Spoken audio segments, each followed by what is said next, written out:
And then Lauren can sneak in and out to sit down when she needs to. Oh, let me give this to her.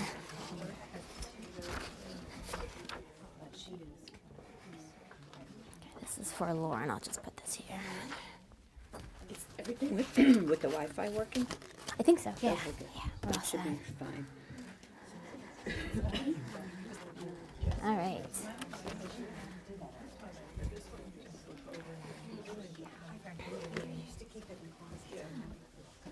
All right, we're gonna get going. Thank you guys all for coming today. I am so excited. We got a lot of good stuff to do. And thank you to the Braveheart Center for hosting us. Where's Dawn? There she is.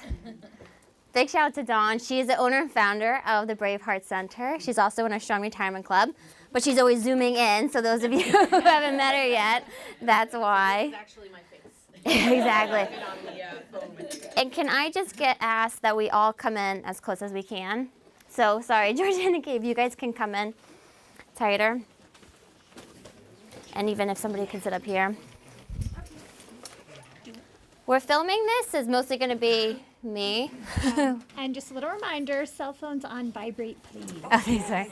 This is Lauren. Big shout out to Lauren, too, Hi, everybody. for helping me put this together. She's awesome with events. I'm going to take pictures of everything all day. And stuff. But yeah, thank you guys all for being here. I'm grateful. I'm grateful for all of you to be here today, to take the time out. I know it's a Saturday. We could all be in our pajamas at home. I know I would be much more comfortable. I have to say, I put this jacket on this morning, and I don't know what movie it is, but Chris Farley puts on David Spade's jacket, and he goes, "Big man," and he goes, that's exactly how I feel in this. It's like, no. But it's really cool because we have women of all different stages of life from all over the different communities I'm a part of, our Strong Retirement Club. Our club meets every month, whether in person or virtually, and we open it up every so often for events like this, our wine tasting event, which the next one's going to be in February and stuff, because I know how important this message is, and when it gives you a glimpse into our Strong Retirement Club, our community, but it also so many resources, and I'm a big fan of bringing in different professionals and experts who can really help my women. And that's what we're doing today. So Donna and Nan, they're going to bring us through a meditation.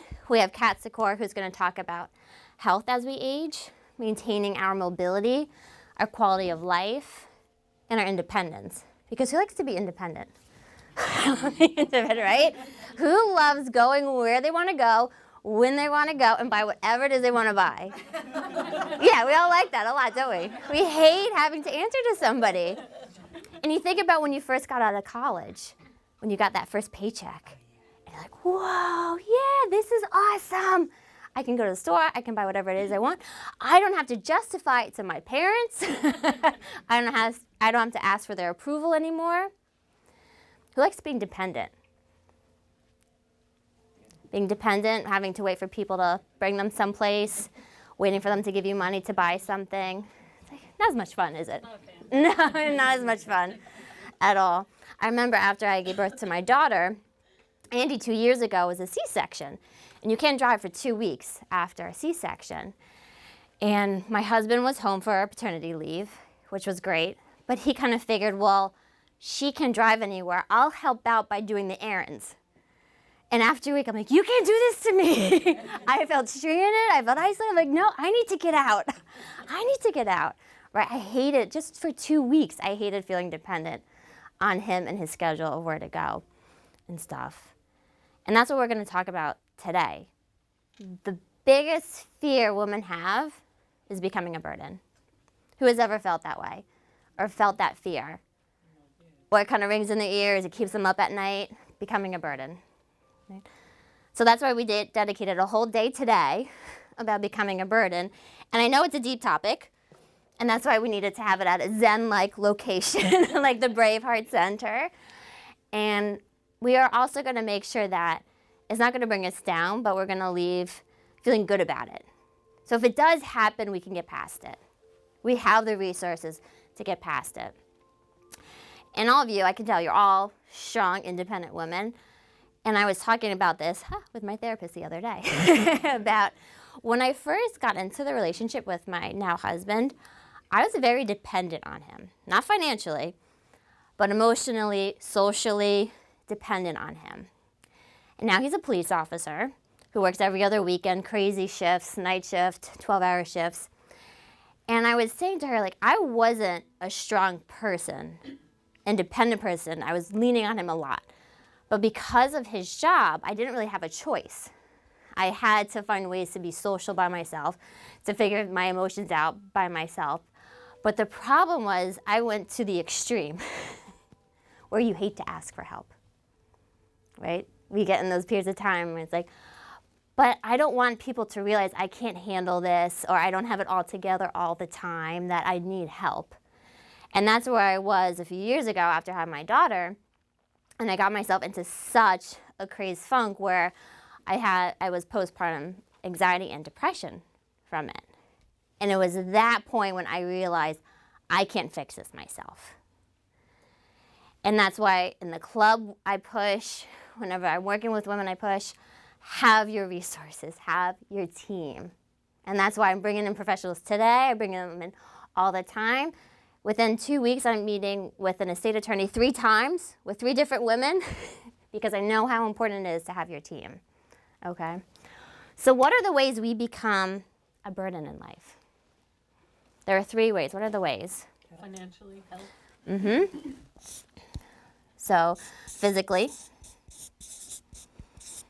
right, after my C-section, I physically couldn't drive or pick up things, do certain things for myself. You said financially.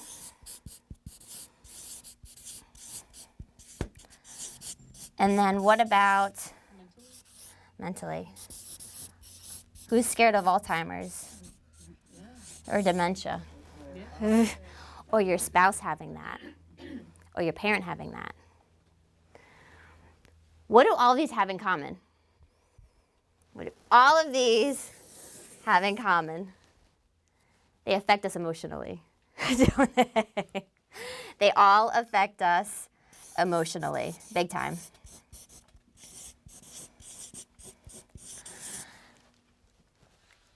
So you could almost say there's a 4th one, emotionally, right? where we get into such a funk. As I was preparing for this event, within a week, probably 1 or 2 weeks, 3 women reached out to me. They all wanted to be here today, but unfortunately they couldn't for travel, different reasons. But they saw the messaging and they go, you have no idea how much this resonates with me because I've been there. So the first woman, and usually we think about it when we're older in life, right? Later on in life, becoming independent. The first woman was in her 20s. Just graduated from college, very excited, so excited to earn her paycheck, get her independence, had student loans to pay off, had a job, got in a car accident. Her leg, she shouldn't have her leg today. Her bone was sticking out of her leg. She had to go through 2 years of surgeries to put screws in, surgeries to get screws out, physical rehab, physical therapy. 2 years it took her out. So that's 2 years where she wasn't earning an income, 2 years where she wasn't saving, 2 years where her debt just kept getting bigger and bigger and bigger. 2 years her parents had to support her physically, I'm sure emotionally, right? Because she's a healthy, when you're healthy and you can't do that stuff, it drives you insane. So probably mentally too, but also financially. Her parents took money out of their retirement plans to help get her through. Because the doctors, the surgeries, the physical therapy, some of it was covered in insurance, but it gets expensive too, right? So 2 years, it took her out. And it's taken her years longer to get back to where she would have been. That's what happens when we get taken out. It takes us years longer to recoup, right? Emotionally, mentally, financially. And she's part of one of my programs, and you can tell she's so committed because of what she's been through, but she's also working towards repaying her parents back because she doesn't want her parents' future sabotaged, jeopardized because of how they helped her, right? So she was in her 20s. The good news is right now she's on her honeymoon. That's why she can't be here today. And she's actually a personal trainer. Oh. So she fought hard for her life, for her health to get back. She's an acupuncturist, personal trainer. She's done fitness competitions. I would have never guessed when she told me the story based on her health today. Okay. The second woman in her 40s, and her husband are actually coming in next week to meet for a strategy session. And in her 40s, she had to get brain surgery. From the time she had her symptoms to needing the surgery was probably several weeks. So very quick, completely blindsided by it.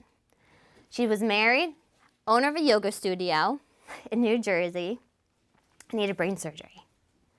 Again, healthy, everything set. So that took her out about a year for her to recover. So again, physically, financially, mentally, and emotionally, she took a hit pretty hard. And she came to the point, when you're going through brain surgery, you're not going to just use it in-network doctors. You're fighting for your life, and you're kind of teetering on that, can I afford it? I'm fighting for my life. So what do? Does money matter if you're fighting for your life? No, it doesn't matter. So for her, it took her a year out with no income, hurting her business, right? Almost having to close the business, no savings, and racking up debt from those medical bills. So now it's years later, they're finally at the point where they can start to save money, and they're coming in next week to make sure, because like Caitlin, Jody, she's been through it. So she needs to make sure that if it does happen again, because it can happen, they both went through it, that they're okay. All right. The third woman, Barbara, she's been a client for a long time. And before we met her, Barbara's in her 70s right now. Before we met her, she had her own business, married. Her husband was older than her, about 8 years older. And he started to take a decline. He became a burden on her. She became the caretaker for him. Okay? And he had severe Alzheimer's. She tried to keep him at home as long as she could. Then they went to a nursing home, and nursing homes are expensive, aren't they? Yeah. She's paying out about, back then I think it was around $8,000 a month to pay for it. Blew through his retirement savings, went through her retirement savings to qualify for Medicaid. So Medicaid would start to pay that. The surviving spouse can keep about $150,000 to their name. But by the time they got Medicaid qualified, her money was down to $100,000. And now she laughs about it, but she said a few days or maybe a week after he died, he qualified for Medicaid. They went through all that money. She has about 1/10 of the wealth that they started with. Her business was gone. At this point, she's in her late 60s. The workforce completely changed. She kept saying, I want to get back, I want to get back. It's completely changed. There wasn't really a place for her unless she wants to completely reinvent herself in her late 60s. So now she's living on that little bit amount of money they have left. Okay? So I wanted to share those because getting ready for this event, I'm pushing women 50s, 60s, 70s. But then I started to talk to people. We have some younger women here earlier on because Kayla was in her 20s, Jody was in her 40s. It can happen at any time. And that's what I started to realize. This isn't a message just for women as they come up to retirement or in retirement. It's for any time of their life. So that they don't put themselves or their family so far back. Okay? So I want you, everyone has a pad from their goodie bags. Get your pad out.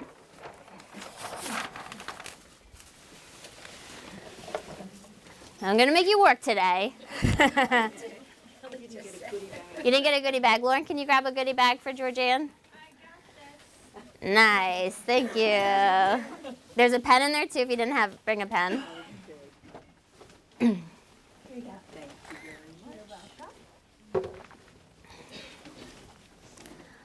The first thing I want you to do is write down why you came here today. Why are you here?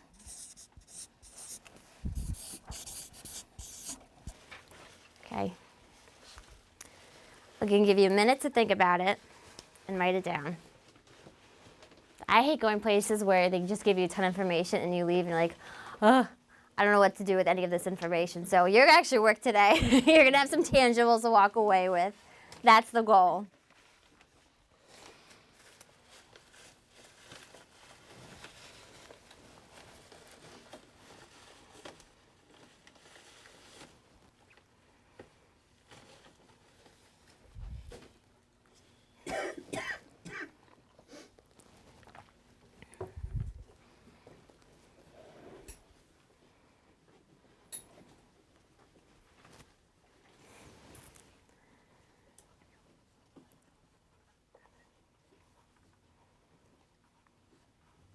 All right, hopefully everybody has something. So I'm a firm believer that you are always where you are supposed to be in life, right? There's a message, there's some reason that drew you to this room, whether to meet somebody here, to hear something I had to say, something that Non or Dawn or Kat, somebody had to say. Okay, now I want you to turn to somebody and tell them your reason, okay? Give you guys another minute.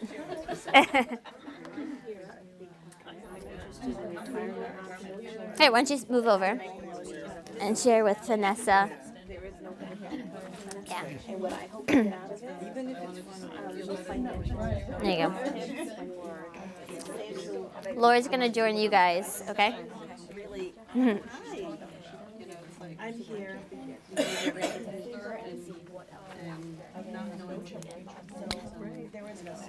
I've been by myself, whatever it is, I'm working out.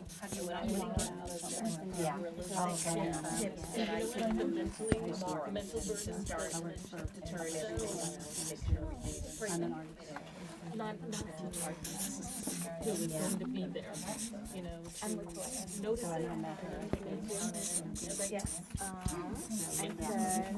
Very first year. I want to be a statement all the way possible. Did you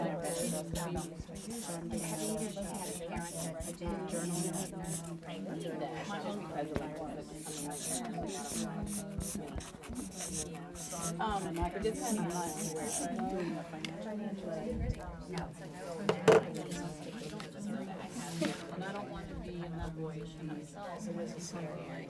Whoever You guys good? What are your guys' reasons? My mother talked about how we talked on the phone and what you do is very interesting. I want to learn more about it. I want to meet you. Oh, cool. I want to see what else is out there. Awesome. What about you, Lisa? Well, I read your book, so I'm really interested in it. Yeah, and I told you I'm doing a workshop in December. Yeah, I just, and also at this point, I'm doing classes. I don't have a full-time job, but I've Yes. got a lot of classes, and I just want to know how to make the most of that, what I can do the best with that. Oh, good. Yeah. Smart. Because I'm just with Medicare. You did. I mean, sometimes it's nice. You're like, yes, because it's great coverage, Well, not only that. cost effective. Yeah, I was paying like $1,400 a month. Like 150. You know? Huge difference. That's awesome. So you don't have to. Yes. And I'm healthy. It might be. whatever it is, but you know, here it is. Yeah. People who are not healthy. Yeah. That's the thing. And also, I expensive. understand that piece of it because I had Lyme for 5 years. Oh, And my Lyme kids is were rough, little, yeah. And you don't look any different, so people thought I was fine. And so it takes such a toll on you, though. just miserable. I had eye infections. Oh my gosh. I have a client dealing with it, and she probably had it for years and didn't know about it, but she's like, this is reason for all these other health issues, right? She is Snow Branchburg area. Because there's a really good doctor at Baskin. Oh, is there? Yeah, Gato. Okay. That's good to know. Yeah. My book editor and formatter, she's got Lyme's too. Just found out about it. And Gato is like, she does all these talks all around town. oh, that's She's good. like the Lyme specialist. Yeah. She's at it. She's young. She's It's probably really big in New Jersey too because those deer we have. And they did a thing about the Appalachian Trail and, Yeah. and everything that is like a scary in different states as it goes, and it was Lyme in New Jersey. I'm sure. Mhm. Very good. Okay. Has everybody had a turn? If not, make sure the other one gets to talk. Give you guys a few more, a little bit longer. I know. Let's go. See that? We're gonna get more details. My coffee and someone took care of me.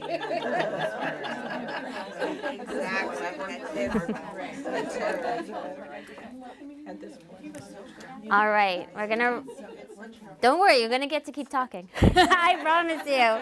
We're gonna get to keep sharing. That's where the power is. Okay, next, you have your journals out, your notebooks out. I want you to write down one goal that you have. Mental, physical, and financial. One goal. One each, yes.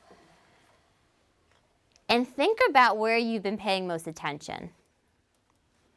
Is there one that you usually focus on or prioritize over the others?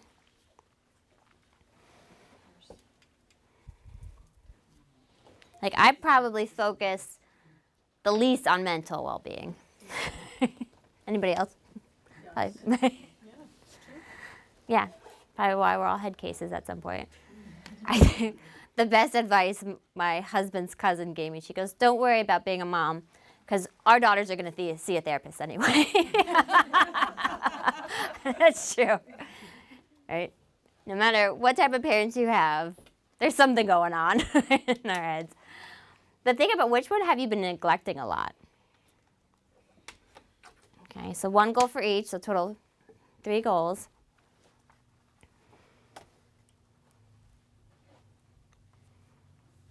And make sure it's measurable, right? It's not just, I'm going to get healthier. In what way? Are you going to exercise 4 times a week? Are you going to drink X amount of water each day, lose X amount of pounds each day? How are you going to be healthier? I'm going to save more. Don't do that.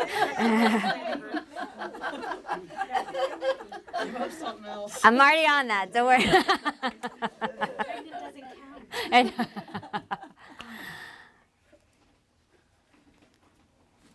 right, financial. I'm going to save more. I'm going to spend less. What does that mean? Right? If I give, Annie loves her piggy banks right now. I give her $1. She saves more. Okay. What is it? You know, let's see how measurable we can make it. Because I think that's the problem when we write down goals. Like, oh, we don't hit the goals, but they were just kind of these lofty things. I'm going to feel better by next year. I'm going to have less stress. All right? How are we going to do that? Okay. Get a little bit more time.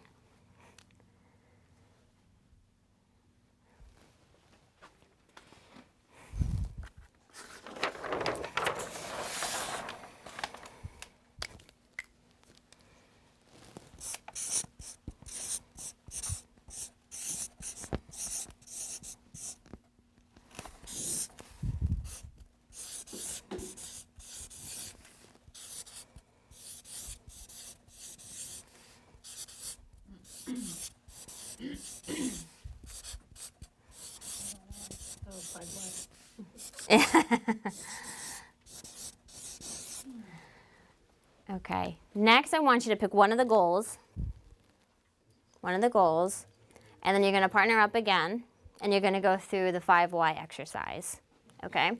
So I'll give you an example. I did this actually earlier this week with a woman, and her goal was she wanted to get a job. It's like, okay, why is that important to you? Because I want to earn my own money. Why is that important to you?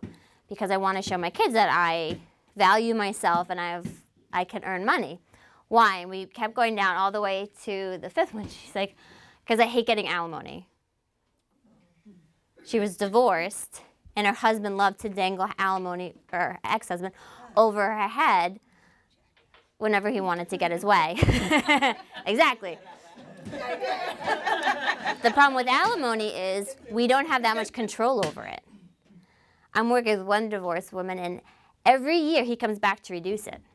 Every year. So it gets whittled down, whittled down, whittled down. Now he wants to buy her out from it. I'm like, you know what? It might be best to take it because we have control over that money, right? he's threatening, so then it's attorney fees, mediation fees, attorney fees, mediation fees. And by then, you're like, I don't even care anymore. But the more money she has that she has control over, the less of a factor that's going to be in her life, right? So that was one example. So you just keep going down to see what's the real reason behind it. Before she just was saying, you know, I have energy, I have time to do it, I want to get a job. But the real reason was because she had this fear and this anxiety of alimony and him taking it away from her. And then her lifestyle being completely thrown off. Okay? Does that make sense? So see how far down you can get to the real reason of why these goals are so important to you. Because chances are they've probably been on your mind for a while. You've been wanting to do them for a while. Or they've been dictating your life for a while, but you don't really know why. Okay. All right?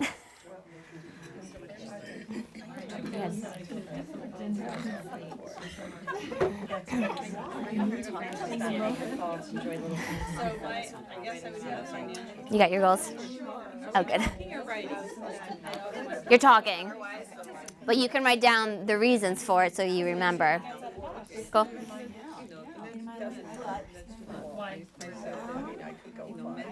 I want to be able to help out. Horribly.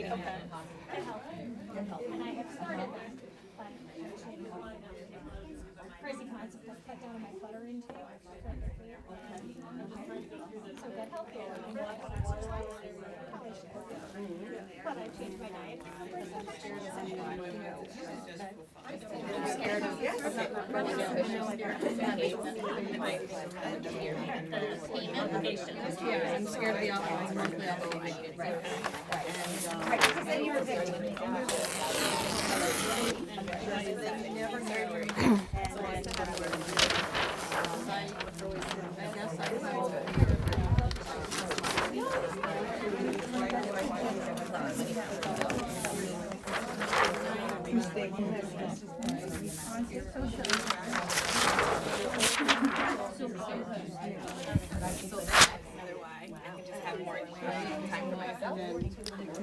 You guys ready to share?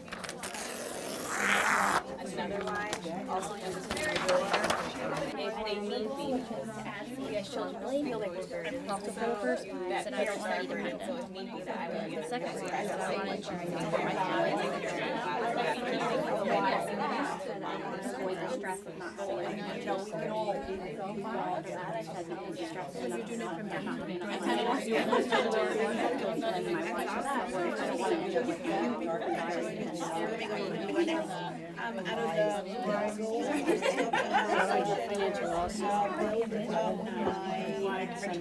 Good?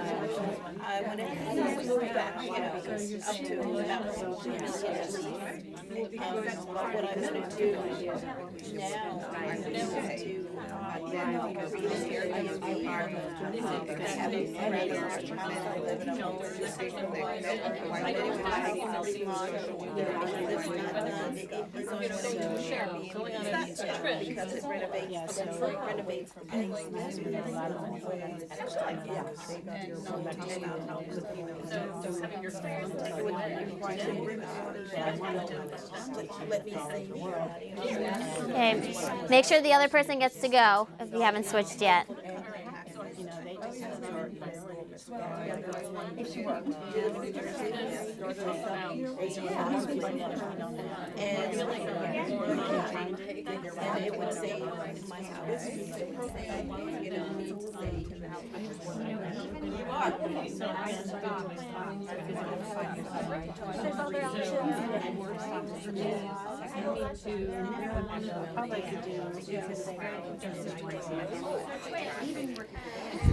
You guys good?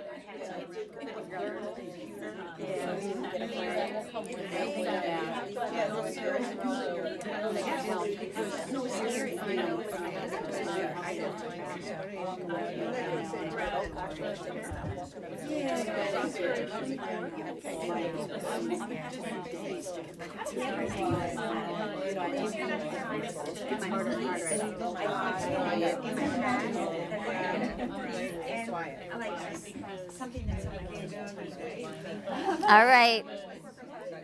30 more seconds.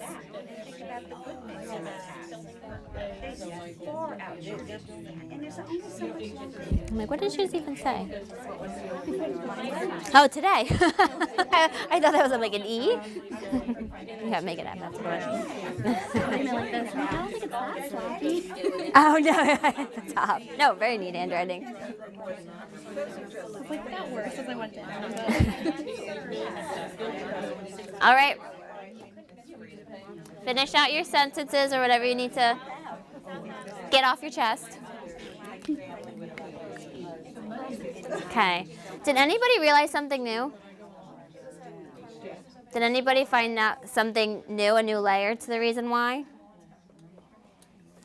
No? Maybe we didn't dig deep enough.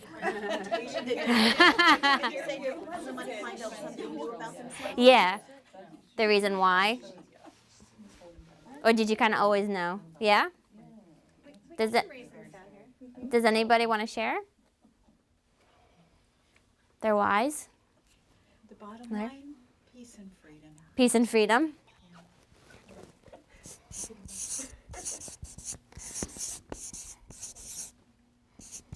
Peace and freedom.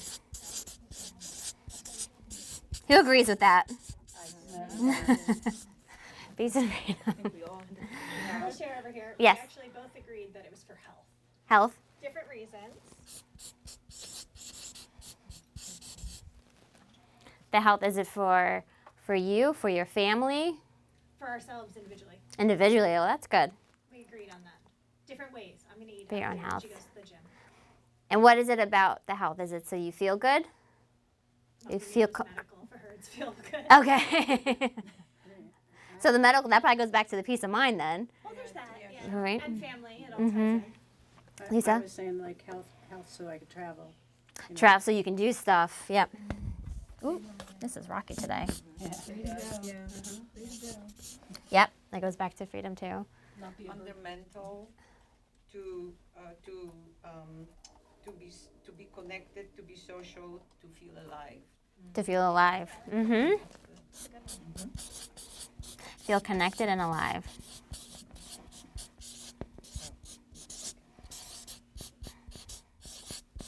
That's great. Both Kelly and I want to, we decided to stop letting the negative thoughts, to try and enjoy life. Were you in on my therapy session? Because it's true, right? Our inner voice, our inner conversation is so bad. Yeah, just to, Ellen just had on this little boy, and at 2 years old, his parents started with positive affirmations. So there were ones, like I'm smart, a few other ones, but the last one, I can do anything. And she always emphasized the anything. I'm like, the little boy going to school. Yes. That, I think so. Yeah, she's yeah, went I'm like, viral. That is, he's adorable. what a smart thing for the parents to do. Yes. He was just like chanting it. That was Yeah. But at 2 years old, every day when he woke up, his parents had him say that out loud. I'm like, wow, because we have such a bad inner voice, right? We are so tough on ourselves. So you said for the negative thoughts to stop, or the negative talk.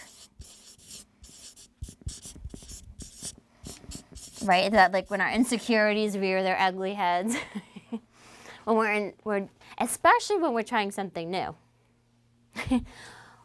Even this, when we're out of our comfort zone, right? That's when we really get that negative thought. Oh, I don't deserve to be here. I shouldn't be here. They're not going to get me. I don't have enough money. I don't know enough. I feel stupid. I have a lot of women come to me. I feel stupid with my money, right? Well, who's telling you that? Themselves. the other thing is, I don't know how many of you feel this way.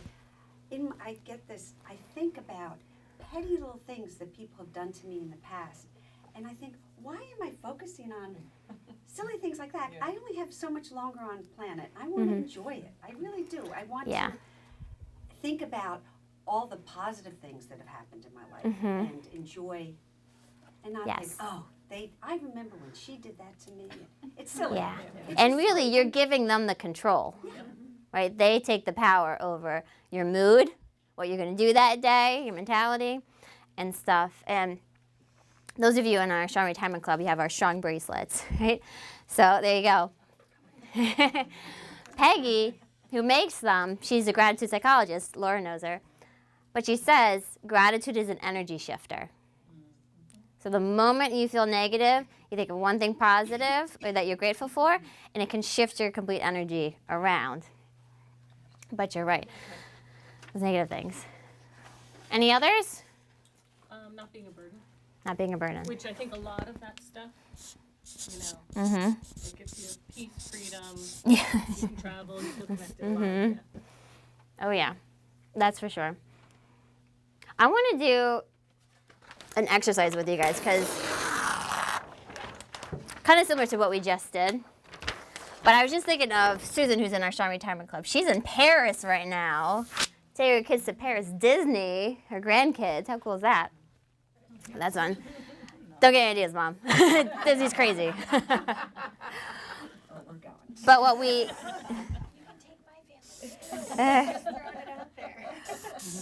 we'll have a retreat there. Okay. So this is a stair step. It's very similar, but we're going to focus on the money part, okay? So why is money important to you? Gives you freedom. Okay, so freedom. Anybody else? Keeps your independence, Independence. Mm-hmm. stability. Stability. Am I right? Independence. Baby brain. Choices.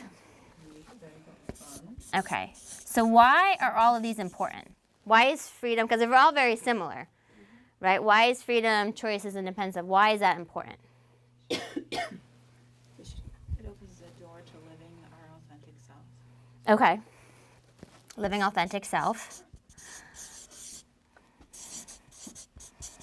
Or I should say, living on your own terms. Little shout out. Okay.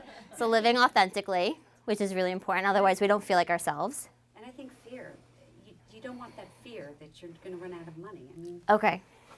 So it almost gives you a sense of security, you mean? yeah. So not like that that's paralyzing stability, fear. that paralyzing fear that you're not going to be able to. Okay. Authentically, security. Which having security gives you the freedom to live authentically, right? Why are these important? Why is living authentically, why is living with security important? Makes you happy. Happy? Who agrees? Is it unanimous? Okay. Happy. What else? Less stressful. Which is huge. Who loves having stress in their life? And money's important because you can do things for others. That's Being generous. Yep. Giving back. Does that make you happy? Okay, being generous. Right, women, we tend to be we like to be generous the most. So why is being happy, not having stress, being generous, why is that important to us? Healthier. I was just going to say, well, It's healthier?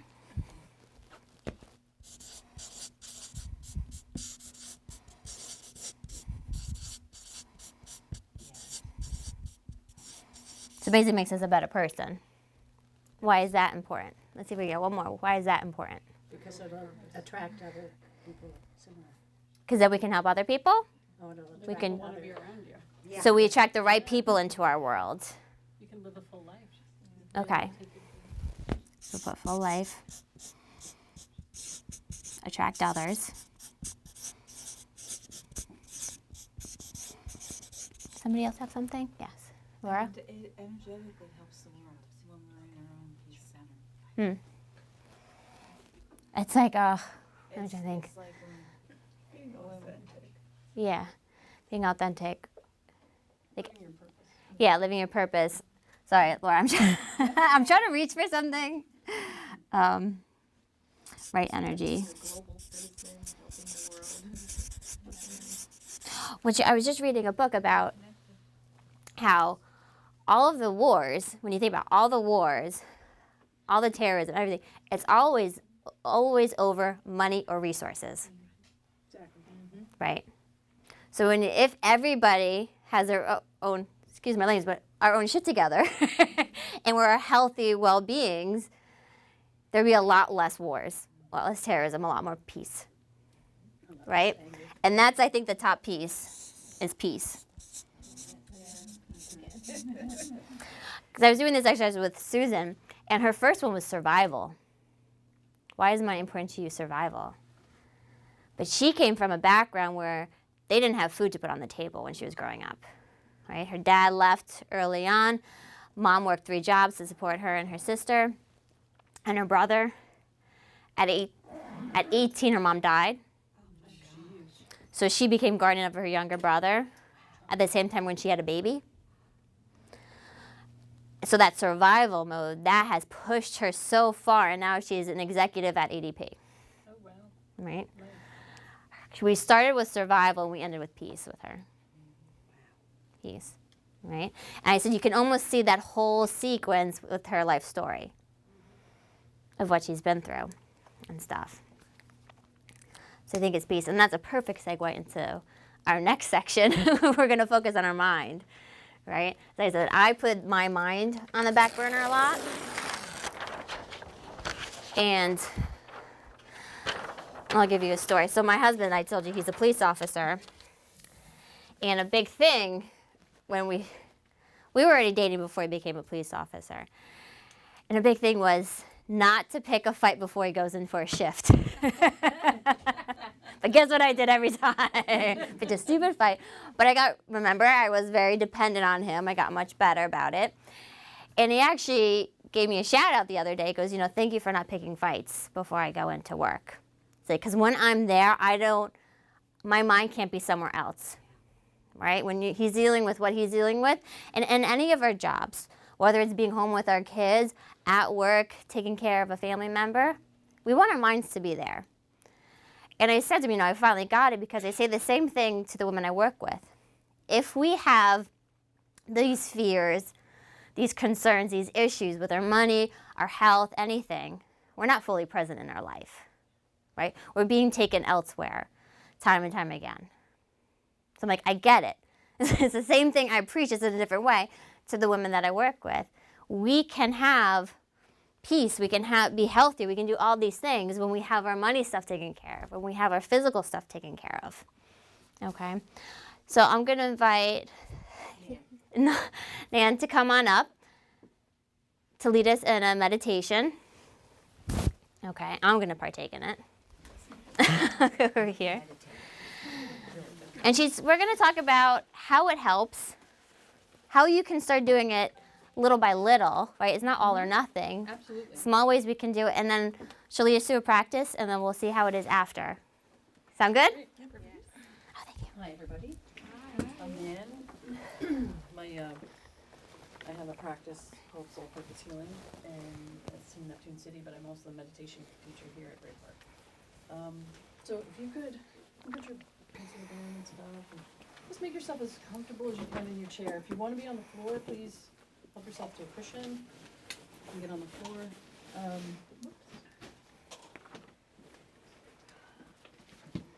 Just get comfortable. Take a moment to kind of just move your shoulders back a little bit. Like do a little roll of the shoulders back. And then you can do it forward. Just to kind of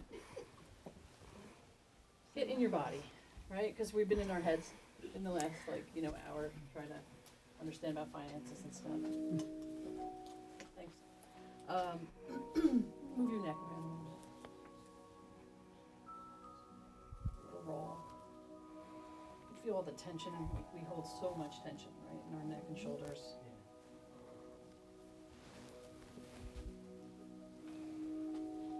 And if you're comfortable too, you can just close your eyes. Take a nice, deep, cleansing breath in.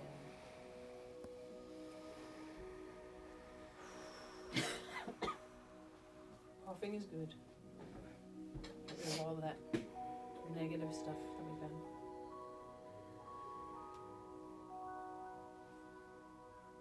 Another nice deep breath.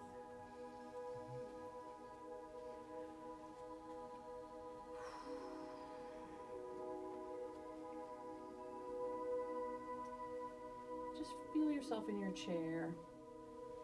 Just notice your body, any places of tension. You can feel your your bum on your chair, your feet on the floor. Just really be present in your body.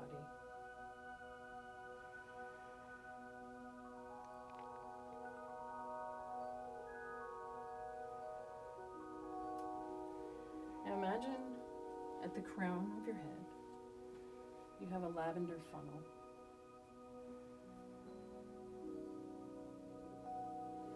And invite in through that funnel beautiful lavender light. This is the light of the universe, the energy of the divine. And with each breath, pull it down into your body, into your forehead, into your brain,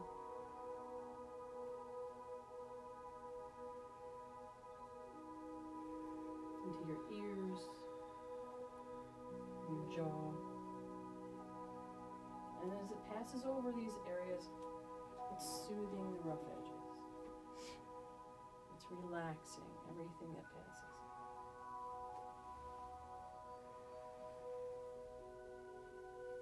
Bring it down into your throat, in the back of your neck.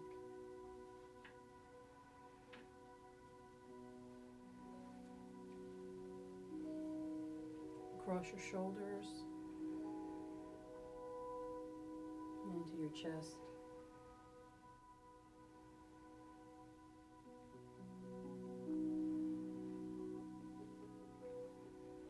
Send the light down your upper arms, your elbows,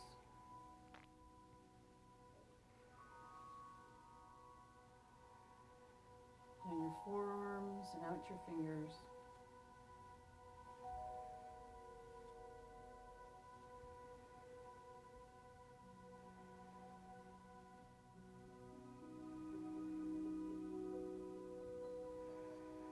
And on another breath, bring it down from your chest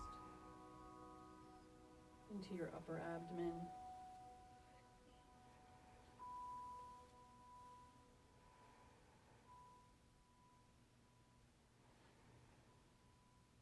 Down into your pelvic area and your hips.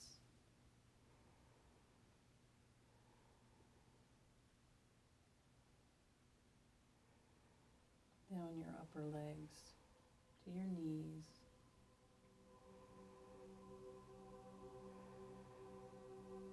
Your lower legs, your ankles. And send the light across your feet, out your toes, and down into the earth.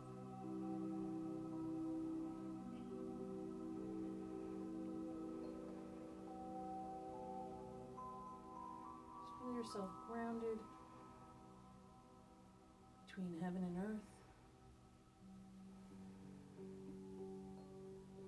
Between the physical and the spiritual. Exactly where you're meant to be today.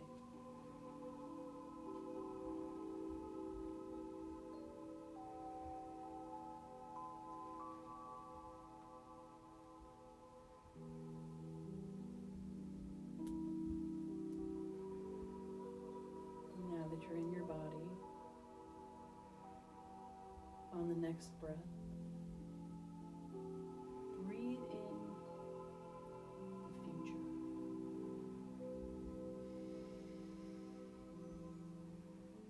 And exhale the past.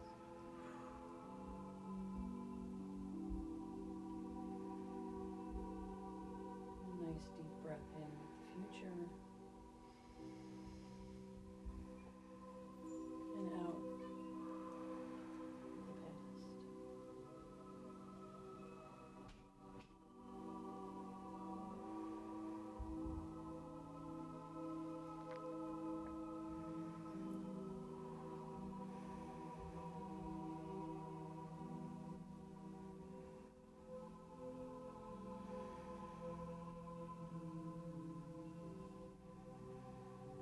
And every time your mind starts to wander, just bring it back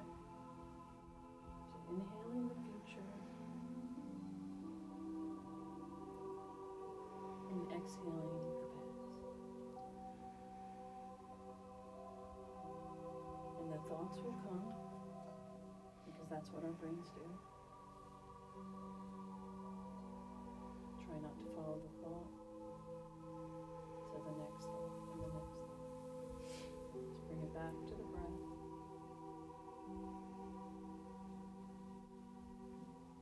Inhale the future. Exhale the past.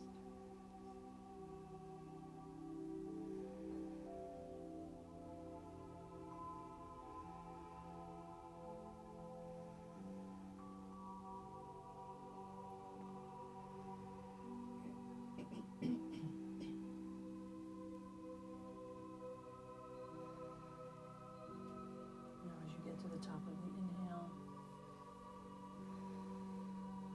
take a pause and exhale.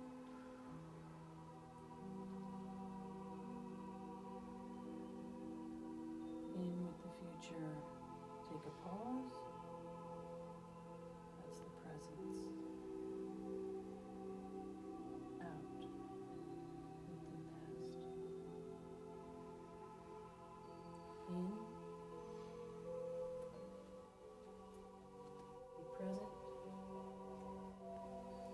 Out.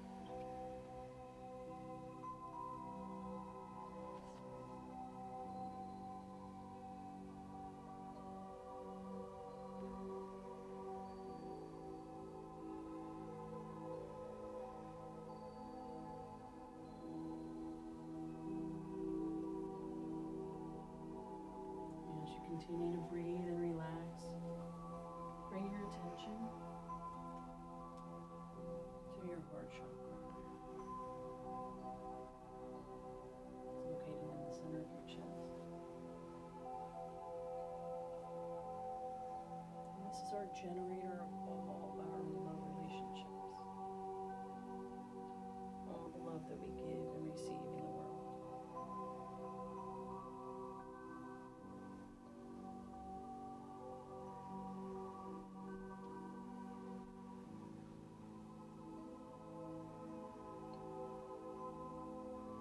As you take a nice deep breath in, fill up this area of your chest with this lavender light.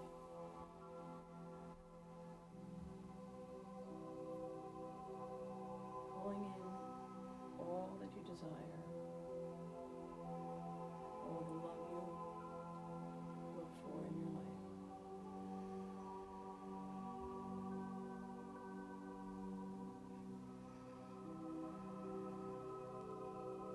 Then on the exhale, send out all of the hurt from the past.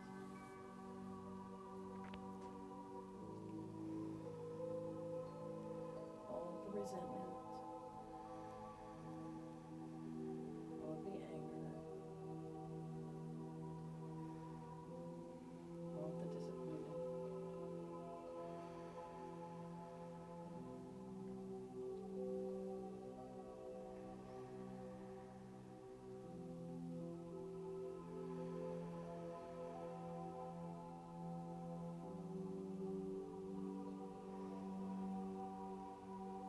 On the next breath, you can pull in the light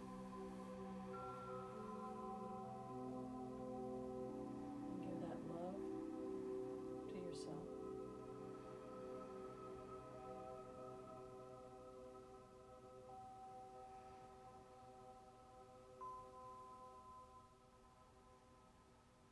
Feel the compassion for yourself.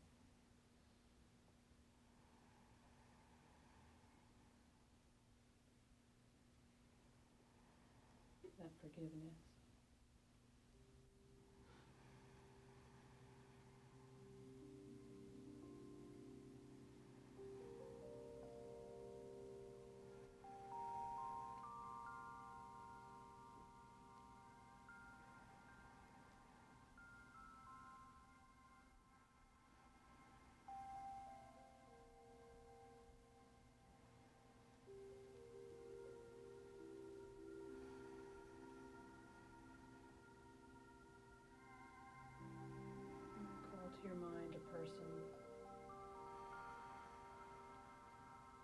with whom you have some challenges.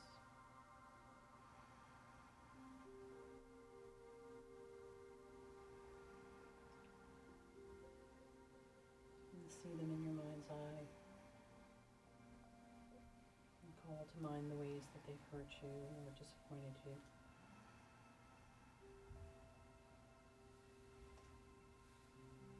And send this light from your heart out to their heart.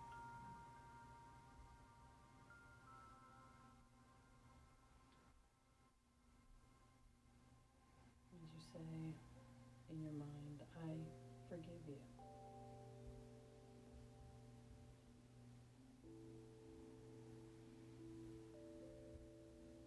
I forgive you.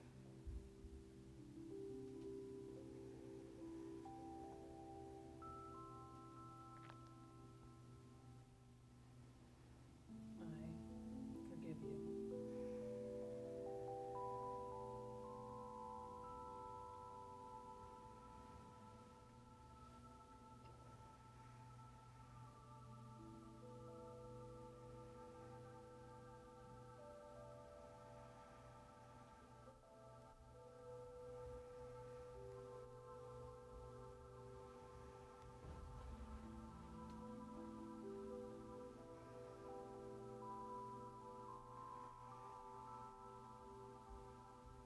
And with another deep cleansing breath, release them.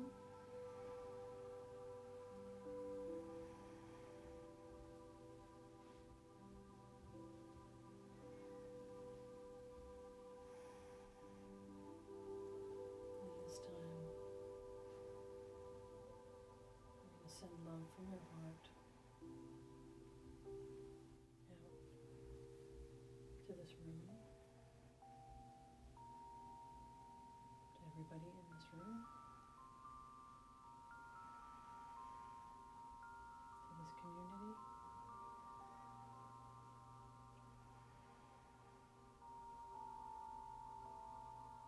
Send all the love and compassion and forgiveness.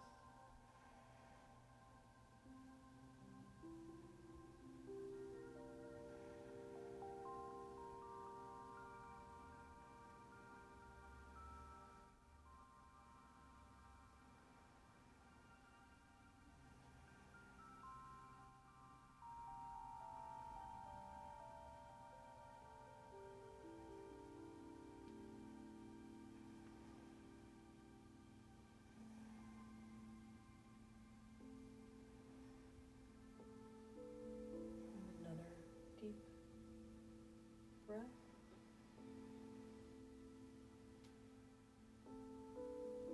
Send this light and this love and forgiveness and compassion out beyond these walls.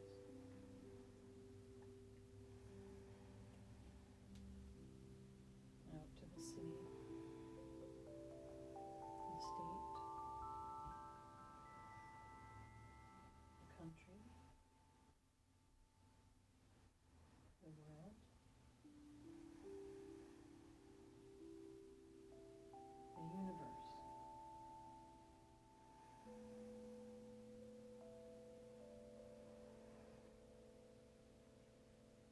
Imagine your light connecting with the light of everyone in the universe. Tapping into this amazing, powerful love.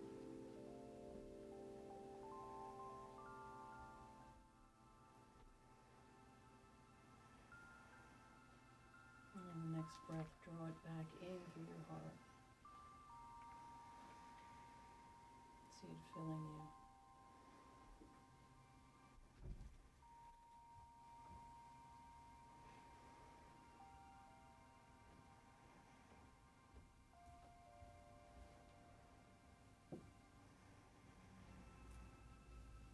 Send it to all the places that are tight or painful or stiff.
Coming back to the breath.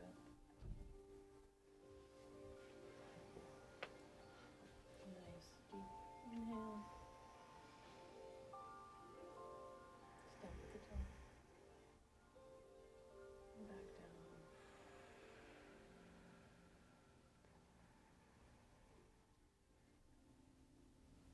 And in with the future. Stop in the present. And out. With the next.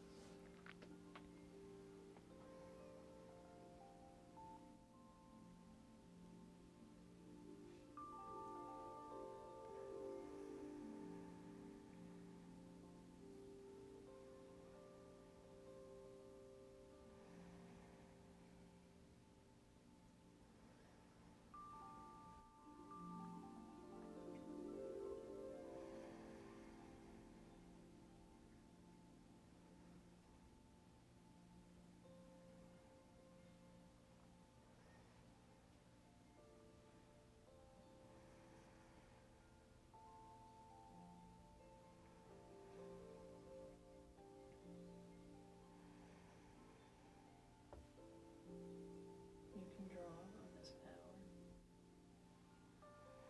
at any time, any place.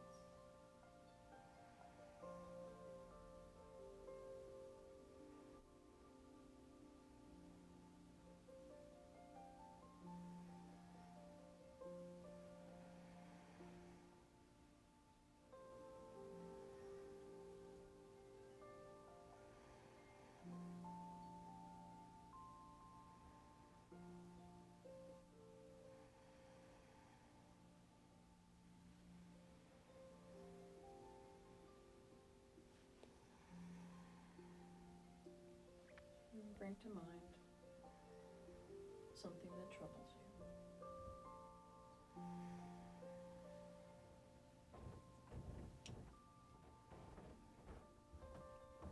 Perhaps it's a person or a situation that causes you stress.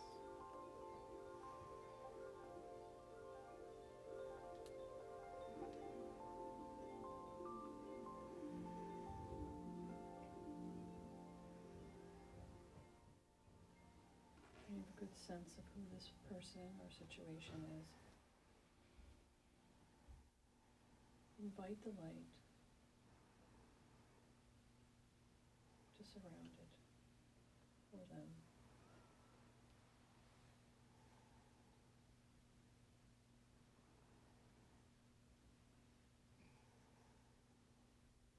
As you take a nice breath in, you're pulling more of that lavender light in and you're sending it out to surround the situation.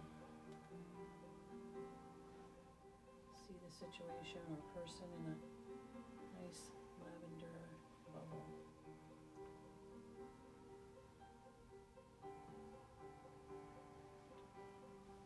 It's being healed as you continue to send the light.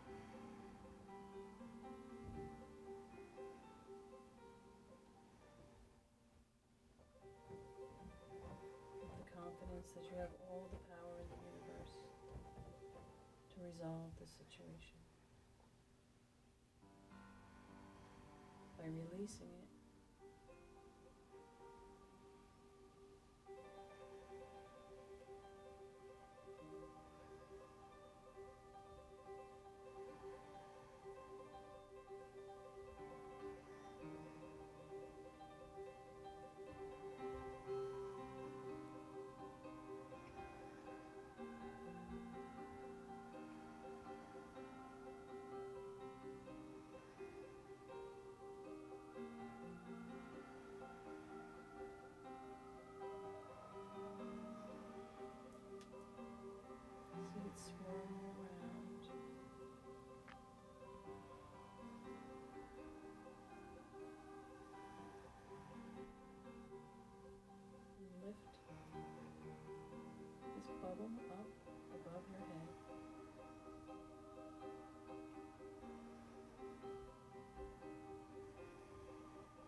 yourself on the chair, feet on the floor. And when you're ready, open your eyes.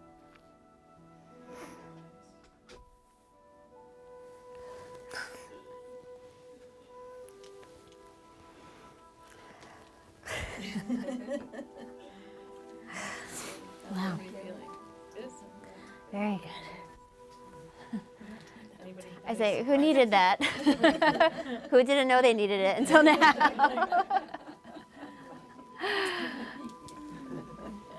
When you were talking earlier about, how do you stop your mind from going to that? This is how you stop your mind. We go with it. And it's as We go with simple food, as the sandwiches. stopping yourself as soon as you become aware Oh yeah. and saying, let's change this.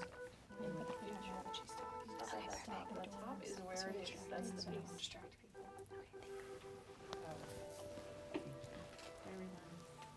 Thank you. That was very good.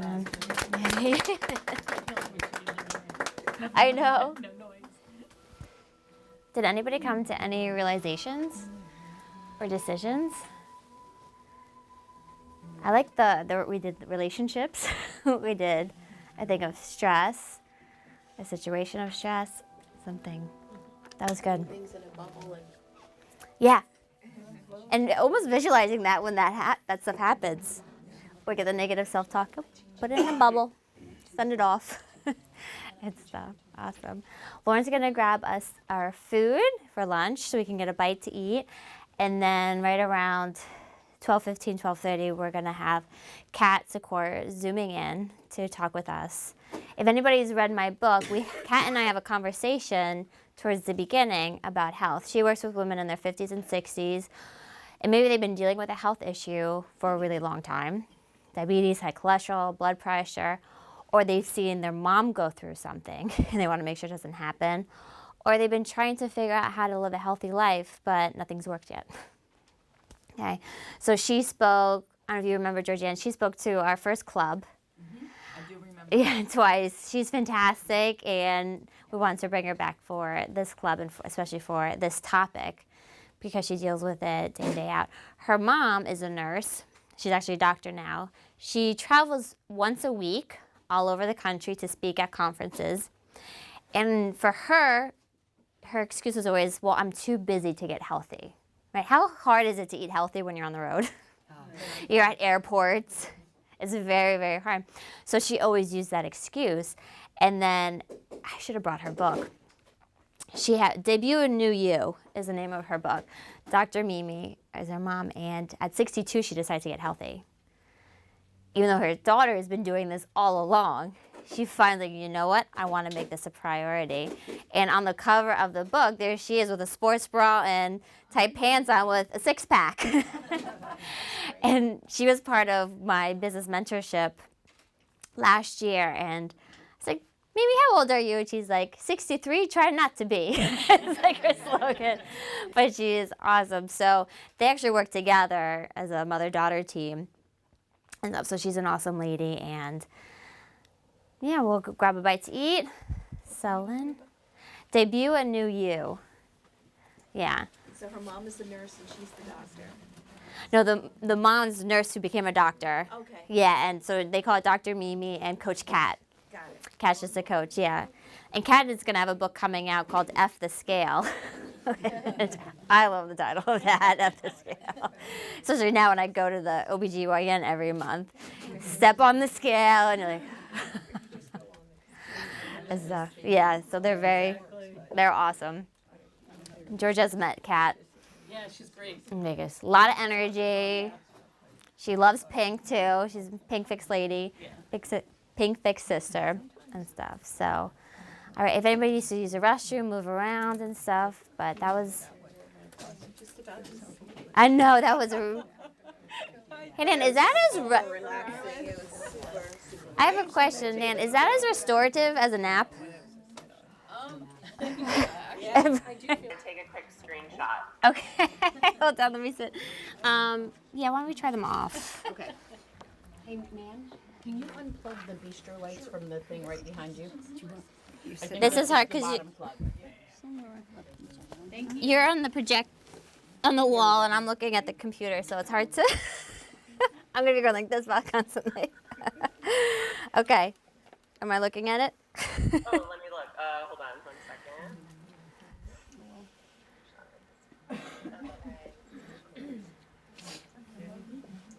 Right. Oh God, I don't know what I just did. I did nothing. This is hard work trying to figure out technology. Yes. Right. Here we go. 1, 2, 3. Got it. Thank you. Okay, well, welcome, Kat. Thank you so much for joining us today. Thank you so much for having me. Thank you for donating the pink lip and the pink shirt. To just all pink everything, like pink shirt, pink the bracelet that you had sent me that says You got a stronger bracelet. Awesome. Well, as I said to the woman earlier, you and I have a whole conversation in our book. Is that the loudest it can go? Sorry. It's really hard to hear. Okay. Yes, you look beautiful today too. Better for everybody? Awesome. Thank you, Kat. Thank you. We had a whole conversation, and so many women loved it. I'm like, we got to bring Kat back. We have to bring Kat back, and also for our new club members and stuff. So thank you again for being here today. Grateful for you. Yeah, and welcome ladies like that are new to Jess's club. I couldn't imagine a better person to be supporting and guiding you forward. Like she just has so much passion for what she does and wanting to make an impact in others' lives, and you're in amazing hands. Oh, thank you, Kat. Appreciate it. So, Kat, tell them a little bit about you and your story. So my background is I've always been an athlete, and 10 years ago I really started getting involved in the gym, taking the next step and getting interested in competing in a bodybuilding capacity, and fell in love with learning about nutrition and exercise science and how to get your body to do different things. And through that passion and hard work, dedication, became a professional bodybuilder, competed as a pro, then transitioned into some other performance-based sports such as powerlifting and different types of competition, CrossFit.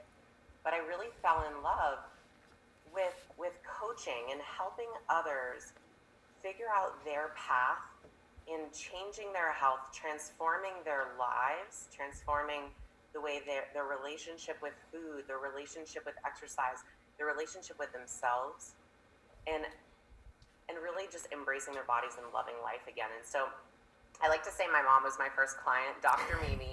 She went back to school to get her doctorate when she was 59. And at that time, I had moved back in with my parents. I know, that was one of my adult moments where I'm not independent, right? But moved back in with my parents. I boomeranged back, and I just saw my mom just spiraling out of control. 59, using all of the excuses. I don't have time. I'm too busy. I can't go to the gym. I don't know what to eat. It's easier to just eat quick and easy food. It makes me feel like not good, but I'm just going to keep doing it. She was in this cycle, downward spiral. And I was at home prepping for bodybuilding competitions, and my mom's a public figure. She does continuing education for medical professionals. And I said, Mom, look, you are a role model in your profession. People are looking to you as a leader. Right now, you're not being an authentic role model. And as a daughter, I am worried about you. Like, you're unhappy. It's influencing everyone, not just you. It's influencing how you interact with me and my dad. It's influencing how social you want to be because you're not comfortable in your body. Like, you're unhappy, you're miserable, you're tired. It's influencing everything. The choices you're making right now are influencing everything. And I said, this has to change. And I'm sure each of you know, if you maybe you have a daughter, or you are a daughter, or you have nieces, sometimes working with a relative can be challenging, right? They don't want to listen to you. And my mom fought me quite a bit throughout the journey. But step by step, helping her just get from A to B, B to C. 2 years later, she actually competed in a bodybuilding competition at age 62. Pretty freaking cool. Yeah, and what mind-blowing experience as a kid, you know, watching my mom step out of her comfort zone 100% and jump up on that stage and really do something that scared the crap out of her, but that she would be so proud of herself for, because she completely turned her life around and her relationship with herself around. And now we work together as Coach Kat and Dr. Mimi, basically helping other women achieve that same sense of happiness and contentment and love for themselves in their life. So that's kind of where our journey started, a little bit about me. So professional bodybuilder, I have an ISSA personal trainer certification, but I would say experience and passion for what I do trumps all the education that I have. And my mom and I now, we have Coach Kat and Dr. Mimi, and we're really just on a mission for changing women's lives. That's awesome, Kat. And by the way, you look gorgeous today. Right? Doesn't she look beautiful? Most of the time I'm in gym clothes with my hair in a bun. That would have been fine too. It would have been fine too. But Coach Kat, why do most women reach out to you? Most women reach out to me because they just feel really stuck and they're unhappy. They want more out of life. They want more happiness. They want to feel better. They want more energy. They want to feel in control of their body, their health, and they feel like they're failing. Like, a lot of the women that work with us are extremely successful in other areas of their life, but they feel like an extreme failure with their health. Like, they just can't figure it out. Always yo-yo dieting. So they come to us really throwing that Hail Mary, like a last resort, like what's one last thing I can try, wanting more for themselves. So that's really like why they start reaching out to us. What is another option? What is a long-term solution that might work for me? So they reach out in hope. And so many times I think when we try again, whether it's our money or health or something, we start to think something's wrong with us. Totally. It's like, oh, it's me, I can't do this. When it's really they don't have the right support, the right plan, the right strategy, or the right way to fit it into their lifestyle. Yeah, I just spoke with a woman yesterday who said, you know, we were just chatting about what her challenges are. And she said, well, you know what, I think I might just need to accept where I'm at. And this was at the end of a 30-minute call after she had told me how miserable she was, how much this was impacting her life. She doesn't go out. She's not social. It's impacted her sexual relationship with her husband. She doesn't want to be intimate. It's impacted how she shows up with her kids because she just feels ashamed. They're now, like, her family pokes fun at her because she pokes fun at herself. Like, she is miserable. And at the end of the call, she just said, maybe I need to just suck it up and accept this. And of course, I'm like, no, we're not accepting this. We are putting a flag in the sand and we are making a claim. And you can do this. You just haven't quite figured out the right strategy and obtained the right support and the right tools yet. See, because then you're just giving the message of it's okay to settle. If she were to just accept that it's okay to settle and this be my life. As good as it's ever going to get. Yeah. That's really sad. I don't believe that. I think it's only, if it's as good as it's going to get, that's a mentality. But if you want more and if you believe that you're worth it and you're willing to sacrifice, like there's always going to be a sacrifice, time, money, energy, effort, like there's going to always be a sacrifice for whatever you want. If you're willing to make that investment for yourself, you can achieve it. Yeah. But it starts with believing that you deserve it and that it's possible. I'm sure it's a lot of mindset work in the beginning. Oh my gosh. Getting her to believe she's worth it. Yeah, anyone can throw you a workout plan or a diet plan. There's thousands of them millions out on the internet. You can Google diet and get a million conflicting different directions to go in. So there's a lot of confusion, but it's almost like compliance over science. Like, that's kind of a phrase that I like. It's why haven't you been able to be consistent and move towards the results you're looking for yet? Is it the programming? Is it the plan not working for you? Or is it that you haven't been following it? And if you haven't, what's holding you back from being consistent? And again, you mentioned in the beginning of this call, like often we think, well, something's wrong with us. And that's judgment, right? So if we can eliminate that judgment around our actions and just look at our actions out of curiosity and say, why isn't it working, instead of, oh my God, I can't get it to work, I failed again. If we can say, well, why isn't it working, then we can figure out solutions. Yes. I remember having a conversation with a woman, and her financial stuff was a bit of a mess, and it was going to take a lot of work. And at the end of the meeting, she goes, I don't trust myself enough to commit and implement what you give me.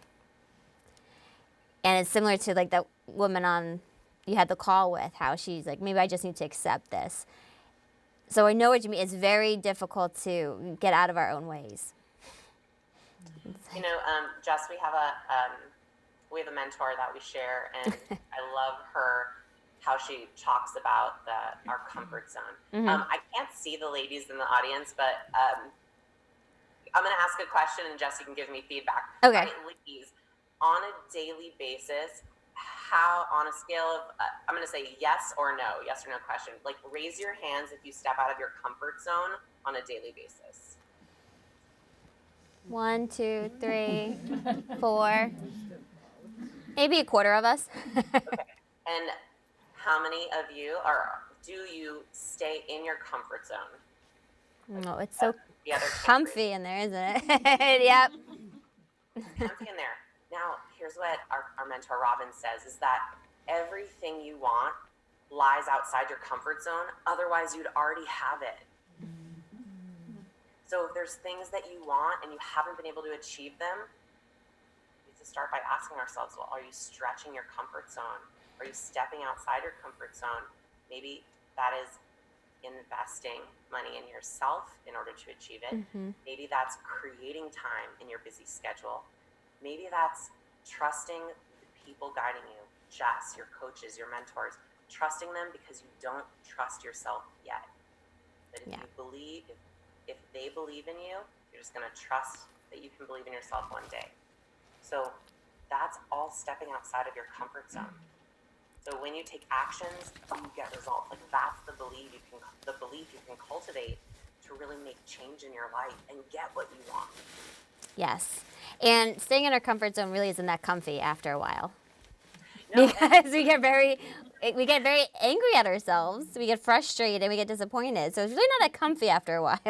Yeah, there's this amazing visual online, and it shows 4 different circles.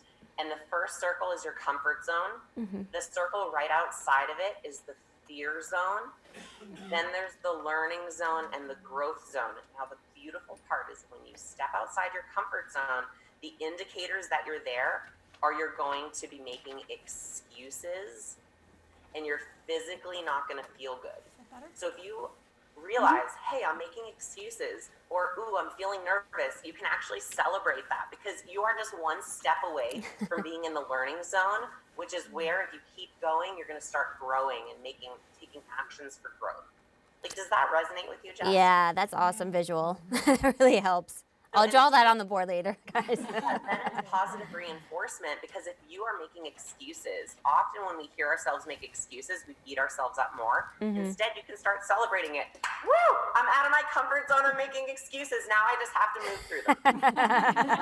Right? F the excuses, yes. Here's a strategy. And I know I'll pass this mic back over to you. Sorry, I'm just No, keep going. My mom and I were just talking about excuses. So we actually have a 4-part video series that's going to be coming out soon, specifically on overcoming that's your awesome. top excuses. And my mom's tool is when you hear yourself make an excuse, add but on the end, and then a pause, and then an action, a positive action. So I'm too tired, but I'm going to do it anyway. That's awesome. You acknowledge the excuse. You can add an and or a but, and then a positive intention.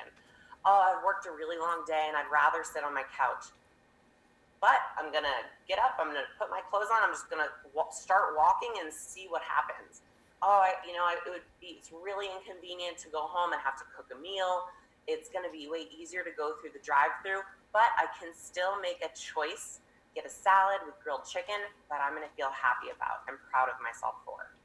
See that? Acknowledge the excuse, add a but, and then a positive affirmation. So that's an easy tool all of you can implement with any area of your life.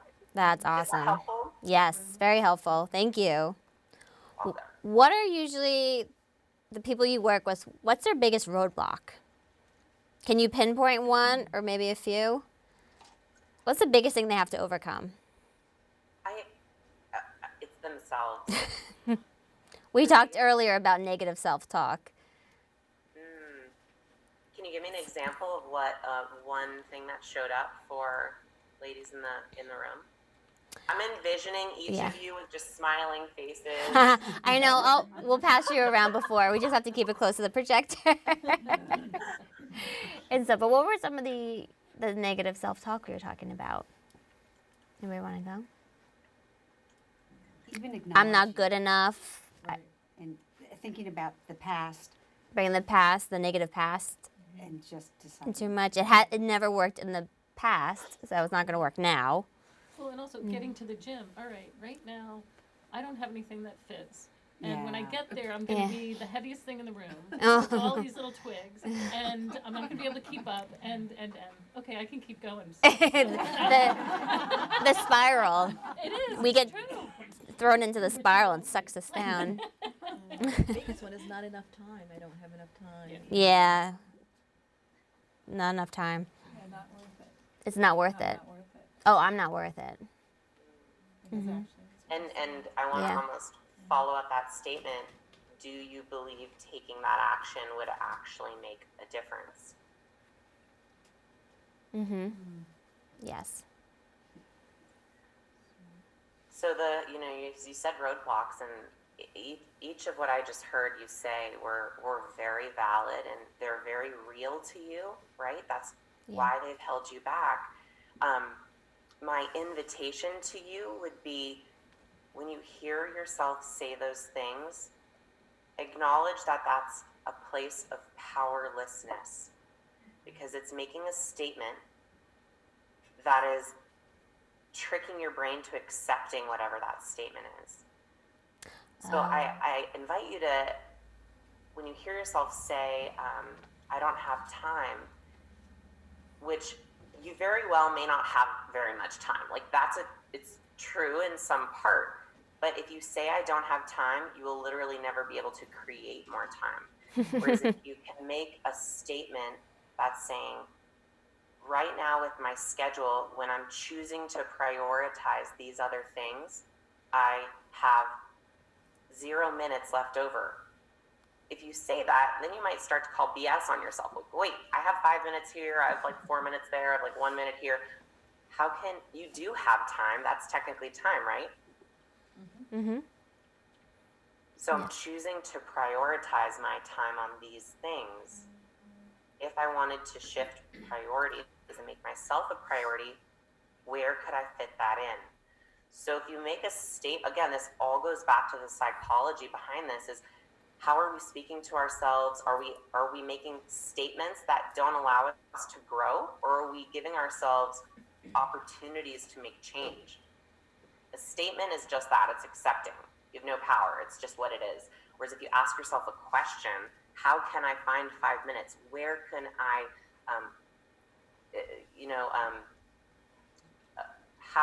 what choice can I make that'll make me feel a little better? Like if you ask yourself questions, you'll be able to start coming up with solutions.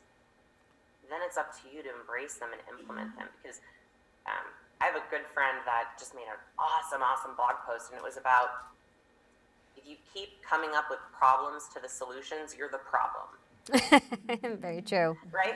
So at some point, you'll have to embrace a solution and then just take action on it and see what happens. Okay. That's good. Kat, what are the main concerns of women in their 50s, 60s, and 70s with their health? Well, let me ask, I would like to hear from the room, like, what's your main concern and what's your age? I'd like to hear one or two. Who wants to go? What's your concern? One concern is living so long, we live so much longer, and now our bodies weren't meant to be in menopause for so long, and the effects of menopause on our bodies for long periods of time. What's the concern within that then? So like, how will it specifically impact your life? What's the concern about your health or your life? Well, there's just so many side effects to menopause that, you know. That you'll never have your old self back, or you won't be Well, able to it's not- bounce back as It's not quickly. that. It's just that, you know, you have to realize that as we live longer and longer, women are living in menopause for so many years without having the hormones, dry skin, you know. I don't want to get, but there's so many. That's my mom, by the way, Kat. Hi, Beth's mom. This is my mom.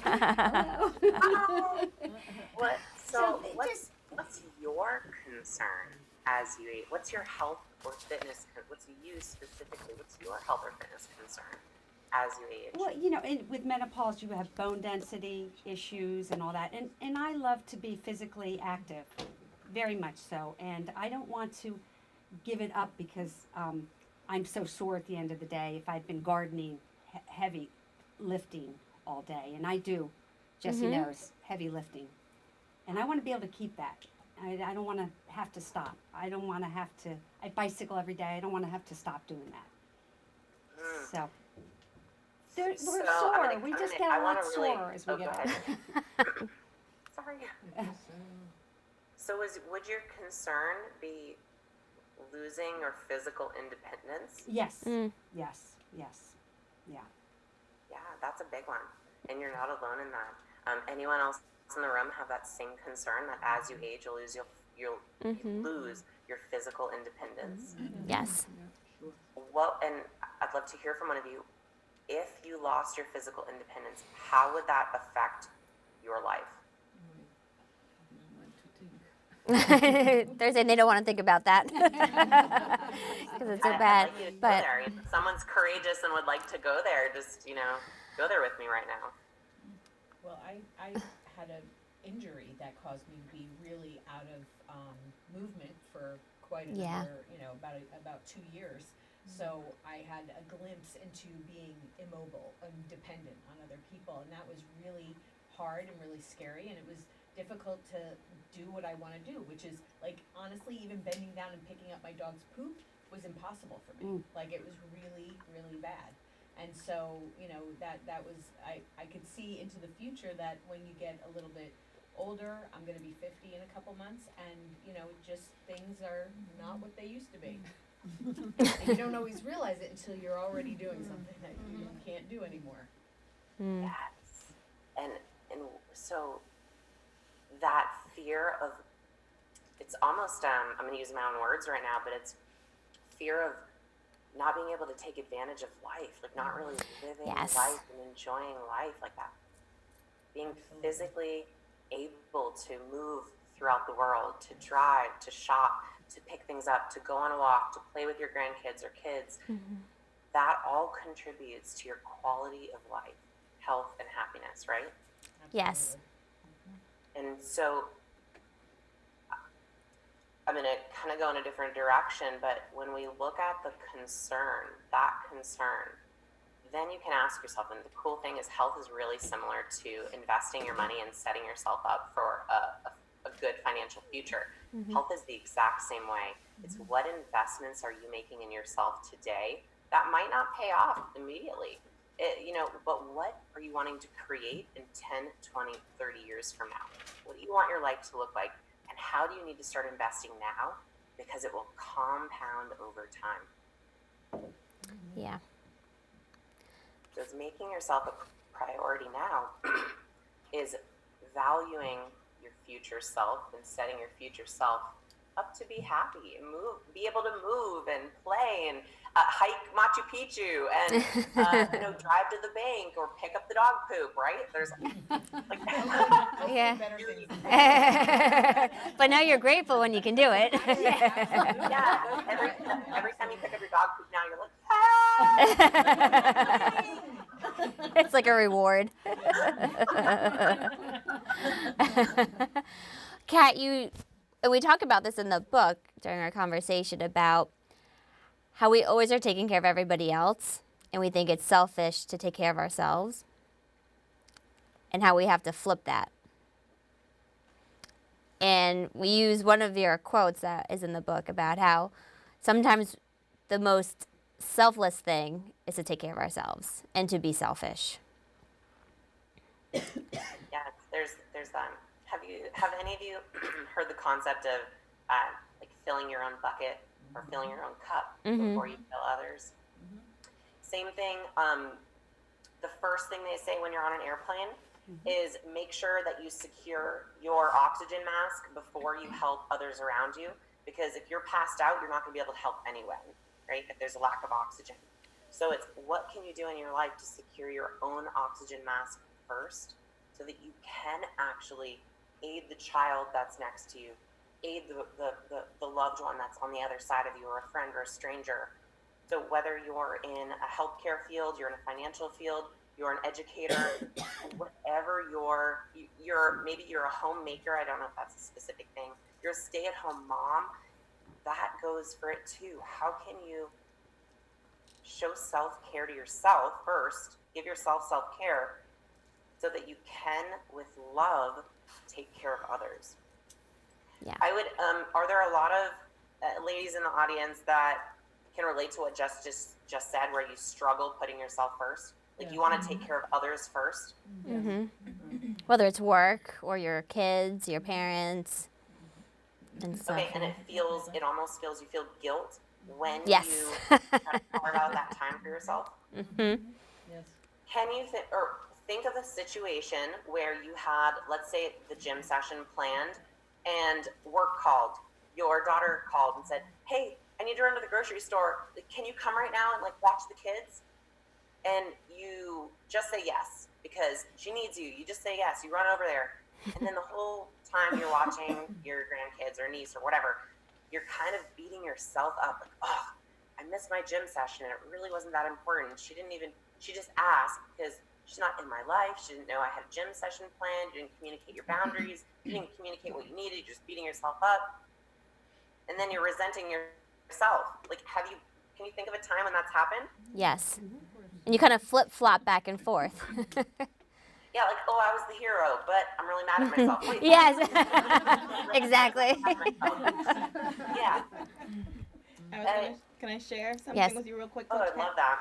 So literally so to say not giving yourself enough time. So my mother, she now trying to get healthier, but then she'll say, well, I need a trainer because I can't do it on my own. So then it's like, but then she'll go on to say, but I can't afford the trainer. So I pay for her training sessions as long as she goes, and she's been doing it for 2 months now. So that's me pouring into my mother, but I've stopped going to the gym.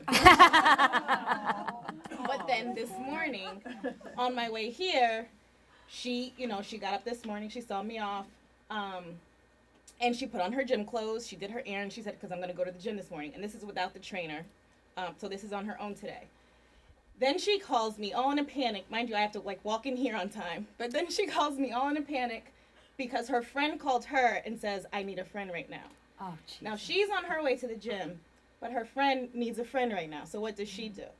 So she's like, and then she says, but why can't it involve something like going for a walk? She says she wants to go and eat. So she's like, I'm going to get something light to eat.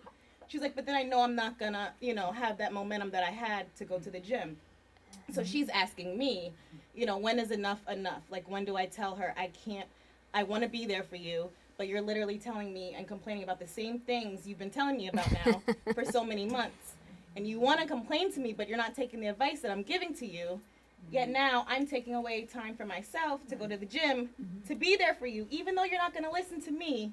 But now I'm disregarding my own health. So I think that's kind of a perfect example. of It's like a tying all snowball those- effect. Tying all those together. Meanwhile, her daughter still is not going to the gym. What's your name, the woman sharing? My name's Latoya. Latoya. Hey! So, Latoya, are you taking the advice that you're giving her? Not Are at you all. taking your own And I can be completely honest in that, not at all. When she'll call me and I'm like, oh, what are you gonna get for dinner today? And she'll tell me, I'm like, I don't think you should have that. Meanwhile, I've had something much worse. It's always hardest to kind of look at what we're doing and figure out. It's always hardest to do it for ourselves, but the thing that's coming to my mind, and I'm not quite sure if I'm going to say this right, is like by how we treat ourselves, we teach people how to treat us, and then we also are able to lead from that place and show them what's possible. But it starts by honoring ourselves first, and I'm not saying that anything that you're doing to help your mom is not the right move. I'm not saying that at all. I'm saying, find ways to follow the advice that you have for yourself, because I guarantee you will feel better. Your mom might see you doing it too, and now have an experience to draw on that she can go implement in her own life. Like if she sees you tell her, hey, I actually have to get to the gym right now. I'm going to cut it short, or I'm going to do 30 minutes instead of my hour, whatever, and then I can do X, Y, Z with you. Then maybe next time her friend calls her and says, maybe your mom's on the way to the gym and her friend calls her and says, oh my God, I need you right now. She goes, well, my daughter's putting herself first, even with me. She's creating that boundary. She's honoring herself. Maybe it's okay if I do it in my life too. Mm-hmm. By you taking actions for yourself, it gives other people permissions to take those same actions in their life and to put themselves first in their life. Does that make sense? Yes. Yeah, becoming that role model. Right. Yeah, and feel allow follow. that to be a place of like empowerment, because you're showing yourself love. Mm-hmm. Like you're loving up on yourself. Like that gym session is not taking anything away from anyone else. It's actually helping them. You're helping them by helping you first. It's hard. This is hard. I have a woman that comes to mind. I'm going to call her Linda. And we've been working together almost 9 months now. And she has made such amazing progress in creating boundaries with her loved ones. And it's still a challenge, though. And she's, we'll get on a call and she's like, Kat, I'm so mad at myself. Like, I said yes when my daughter asked if I could come over and watch the twins. I'm like, first off, breathe. You're doing okay. You did something out of love. What would you like the action to be next time? And she's like, well, it wouldn't have made a difference if I just told her I'll be there 30 minutes later. Great. So next time, work on telling her what you can do instead of just saying yes right away. Slow that decision-making process down a little bit. Does that make sense too? That could work in so many different areas of life. Yeah. So Yeah. it's like press pause. When someone asks something of you, just say, can I get back to you in 5 minutes? And slow down and say, what do I have already planned? How does this fit in? How can I say yes to this person while still saying yes to myself? Yeah. That would stop the whole always busy, too. And stressing out about always being busy. Not overcommitting ourselves to so many things. Yeah, and so you asked a little while ago, what are the biggest roadblocks? And I love the group, each of the things that the group has shared.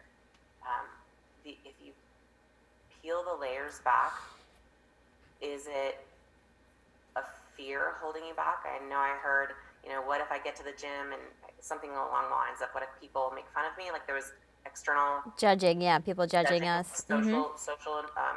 social pressure. Yes. There was also the excuses. Whereas if you hear, I don't have time, is that an excuse? Could you take 1 or 2 minutes to breathe or take a quick walk? Is it an excuse? Like, is a roadblock a fear or an excuse? Yes. And if we go back to that comfort zone, right outside of it is the fear zone, where fears are coming up, excuses are coming up, know that one step outside of that is that learning zone where you're going to make progress. So it's acknowledging the excuse, acknowledging the fear, and finding a way to take action to do something anyway. Yes. Something. It doesn't have to be an hour-long gym session or grocery shopping for the whole year or meal prepping for the entire month. What's one small action you can take for yourself that'll make you proud and be like, heck yeah, I did it. Look at me, I went for a walk. Look at me, I just meditated for 2 seconds. I took 3 deep breaths. Or checked my bank account.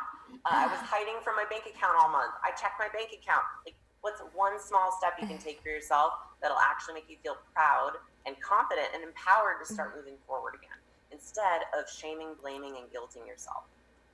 Yeah, I think a lot of times too, like you said, we think it has to be some huge movement that we do, and we build it up to this huge thing, overwhelming, and then we're like, oh, I'm never going to be able to get that done. And so, but if you just chunk it down to the smallest thing that you can do today, it makes it so much That's the easier. beautiful part about a coach, whether it's a financial coach, it's a health or fitness coach, it is a teacher in school, that's a coach, is they help you get from A to B. They're the ones responsible for the vision of A to Z, but they don't make you worry about it. All they have you do is worry about A to B and then B to C. Small, realistic, bite-sized chunks that when you look back 6 months from now, you go, what? Oh my God, look where I am. It didn't feel that painful. Yes. But along the way, it wasn't overwhelming. It wasn't stressful. Small, realistic chunks moving you forward. That's how you make big progress over time. Yeah, that's what I get women. Well, everyone tells me I need to invest, I need to have $1 million. I'm like, oh, no, let's start back to the beginning. Let's just see, what are you earning and what are you spending, right? Let's chunk it all the way down, and then, like you said, you keep building on it, and you build on it, and you build on it, and then a year, 2 years, 3 years later, you're like, wow, okay, I did make progress. Look at what these small steps made and stuff. But Kat, what you were saying before reminded me of a quote I just read in a book, and it was, discipline is the highway to our goals. Excuses are the exits off the highway. And it was discipline, responsibility, determination. That's the highway to our goals. Excuses are the exits off. And I thought that was really good, and something whenever we think of an excuse to kind of keep us in check. Like, okay, is this excuse going to get me closer or farther from my goals? Yep, you hear that excuse, put a butt on it. And then I love positive that. intentions. That's awesome, Kat. We kind of talked about how our health affects us in other ways. If we aren't happy with how we feel, our energy level, how we're sleeping at night, or this constant pain in our back, how does that affect us in all these different areas of our life? All right, ladies, I know you know what I'm about to do. I want to hear from you. So imagine you right now, wherever you are right now, you wake up, you take a shower, you step out of the shower and you look at yourself in the mirror naked. What's the first thought you think? And I have a point of why I'm asking you this. What's the first thought that you think? I wish I had a mirror that stopped here. She pointed here. I need coffee. Coffee? I look tired. Yeah. I just read that my belly's going to grow a ½ inch for every week until the baby comes. And I'm like, oh. That's a lot of inches. And stuff. But. Yeah, I look tired. I wish I only had a mirror here. Now, what's the next step? Does that impact the clothes you wear? If you feel bloated, do you choose differently? Yes. Yeah. If you feel like you look tired and you don't put makeup on and you go to work, maybe it's a casual Friday, are you thinking about how other people are looking at you? Oh my God, did they see how tired I am? Can they see it? Don't take a picture of me. Don't put it on social media. Don't take a picture of me. Don't put it on social media. I actually just read a statistic that it was, actually I think I have it on my phone. I'm sorry, I'd have to look this up. No, go ahead. It's really interesting. Or you go into a meeting and you're so self-conscious the entire time. Self-conscious. You're not going to speak up with your idea or ask a question. Yes, doubting yourself. Mm-hmm. So 2/3 of Americans plan to avoid photos during the holidays because they're unhappy with their weight. How many? 2/3. Wow. 2/3. So when you imagine, how does not being happy with how I look or where my weight is right now or my relationship with myself, how does that impact my life? It impacts everything.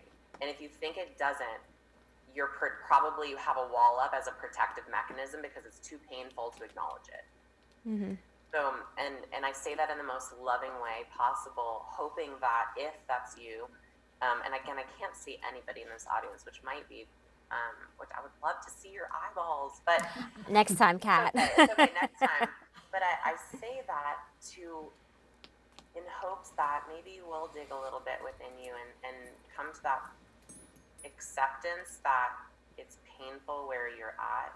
Because when you acknowledge that, now you're in a beautiful position to have that motivation everybody wants, but that commitment to make change and accept and also acknowledge, all right, I'm in pain here. And again, pain can be self-conscious, you're beating yourself up, you're not happy where you're at, your sex life is being impacted, your finances are being impacted, you might be emotionally eating, reacting to stress negatively, socially withdrawing, like there's so many ways things are impacted.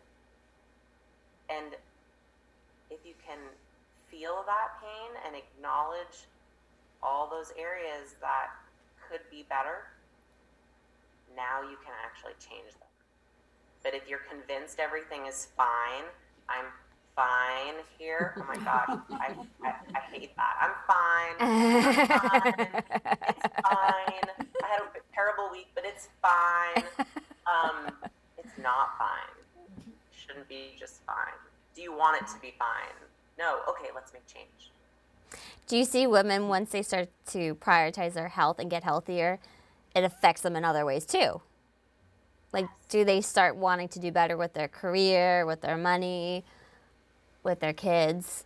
Everything. You start, I like to say that, all right, ladies, here's my secret. So I like to say that health and fitness, or nutrition and exercise, is like my Mr. Miyagi move, like wax on, wax off. You come to work with me for nutrition and exercise, and then all this mindset stuff gets thrown in, and a 360 just occurs with your life. You are making better financial decisions. You're prioritizing yourself. You're more confident. You're feeling more comfortable in your skin. You're taking that, you're going on that vacation and maybe wearing a bikini. You're believing in yourself. You're creating more boundaries in your life. You're believing that you're worth it. You're loving your body more, even your imperfections. You have freedom around food. Like, everything starts to change. Yes. I see it too. I had a call with a woman in my Money Empire program, which is more for women starting out, women business owners. And she goes, you know, ever since we started being more strategic with my money, she's like, I'm more strategic with my business. I'm more strategic with my time. I'm more intentional. She's like, I think through sales calls more and stuff. So it is interesting once we start to get more intentional with our health or strategic or have support, how many other areas of our life it affects. And other people too. Like you said before with LaToya's example, how it affects other people around you. Yeah, and I'm so glad you just brought that up, because I'll share that, you know, a few years ago I was, you know, making enough money to survive, but I didn't know how to manage my money. It was before working with a money coach, before working with a financial planner, and I was like trying to do my taxes myself. Like I was just not in a good place of feeling empowered around my money and around how to make choices with my money. And I can't even communicate in words like what an impact taking control over my financial situation and getting clarity on that has made in my relationship with food. Wow, really? In my relationship with food. because when we go to food for comfort, we're not feeling in control of some part of our life, and food provides that escape. Or there's all sorts of things that could be an escape: drugs, alcohol, food, TV, numbing, any sort of thing that we're doing to escape something or get us. It's like we escape to gain a sense of control, but it just creates less control. Yeah. And when I took and really was able to get clarity and take control of my money and understanding my money, where I wanted it to go and what I wanted to do with it, oh my gosh, my relationship with food totally changed. And then now that's something we're able to look at with clients. And Jess, that's why I think what you do is so important. It ties into health completely. Yes. They're very common. They overlap a lot, like you said. They overlap a lot. Like, any ladies watching this, like, can you relate to that? Have you, by taking more control of your finances and getting clarity around them, has that changed your relationship with yourself or with food or with exercise? Or relationships. Too. I'm a big proponent of the more financially independent we are in a relationship, the less of a strain on the relationship or marriage. And I'm actually partnering with a divorce attorney. We're going to do a workshop right around that, because that's what she sees too. I love that. I think it's very true. Kat, what are some things that strategies or tips that the women can start to prioritize their health and themselves today? Do you have some insights for us? I have a lot. Okay. What's going to help the ladies here the most, especially in the fact that they're working with you, or I'm not sure if all or most of them are. Yeah. So what I would say is, in terms of self-care, I want to just give this nugget. Extreme stress requires extreme self-care. So as you're moving into taking more control of your money, it could be really stressful trying to do it while you're managing the rest of your life. Parents, kids, family. Yeah. If it's feeling stressful, try to, here's the 2 self-care acts that I would highly recommend that you ramp up. So number 1 would be, make sure that you're getting sleep. You're prioritizing sleep. What time do you need to go to sleep and wind down and like turn electronics off so that you can get the amount of hours that you need to feel good? Sleep impacts everything. I can't emphasize that enough. So prioritize sleep is number 1, but number 2 is prioritize activity. Now, I said activity, not exercise, because activity, give yourself credit if you turn on the song and have a dance party for 3 minutes. You walk up and down the stairs a couple extra times. You've been sedentary all morning, so you stand up and you go for a 5-minute walk. Look for ways to be more active, especially when you're under stress. Get outside, get in the sun, go meet up with a girlfriend. Get up and just move your body more. The easiest way to change your mental state is to change your physical state. Ooh, that's good. Tony Robbins, thank you for that. Yeah, Tony Robbins, what's up? So be active. Now, beyond that is in this journey, be very be cautious with junk food, with sweets, with really sweet, savory, or salty foods. When you think they're the solution, but you eat them and then you feel worse, it'll just make whatever you're going through harder to get through. That's a good one. When you think it's gonna feel worse after. Yeah, so it's when you think it's the solution. Yeah, how can I eat in a way that'll actually make me feel physically better in the long run, so that I have more mental and emotional capacity to move through these challenges. That's a good one. That's a good one. I have so going back to that step 2, so sleep, activity, and then making food choices you feel good about that make you physically and mentally feel good, Going back to that step 2, I have a tool, I like to call it the 1% rule, and 1% of your day is 15 minutes. And the 1% rule is basically you take on this challenge of, all right, I'm going to move an additional 1% 15 minutes each day.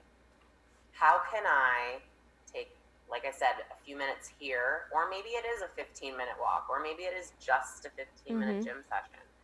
But giving yourself credit when you've accomplished that 15 minutes and feeling proud of yourself. So it's looking for ways to be more active.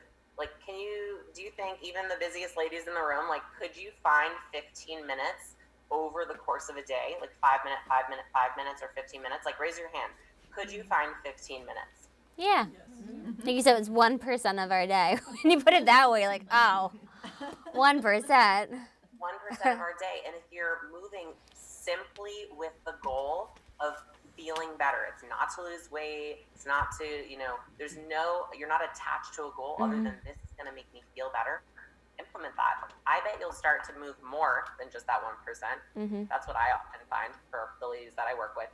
And it's going to simply help you look for ways to find joy, to find happiness, to feel better in your body, better about yourself. You're following through on commitments. You are setting small goals and achieving them. Implement that, the 1% rule. This is why I love you, Kat, because I do 1% when I challenge my women to save more. Like, we do 1% more? Can we do 2% more? Right? We start small, and everyone can live on 1% less of their income. Right? Everyone. You can all give up 1% of your income, like you said, 1% of our day to make our money feel good, for our bodies to feel good.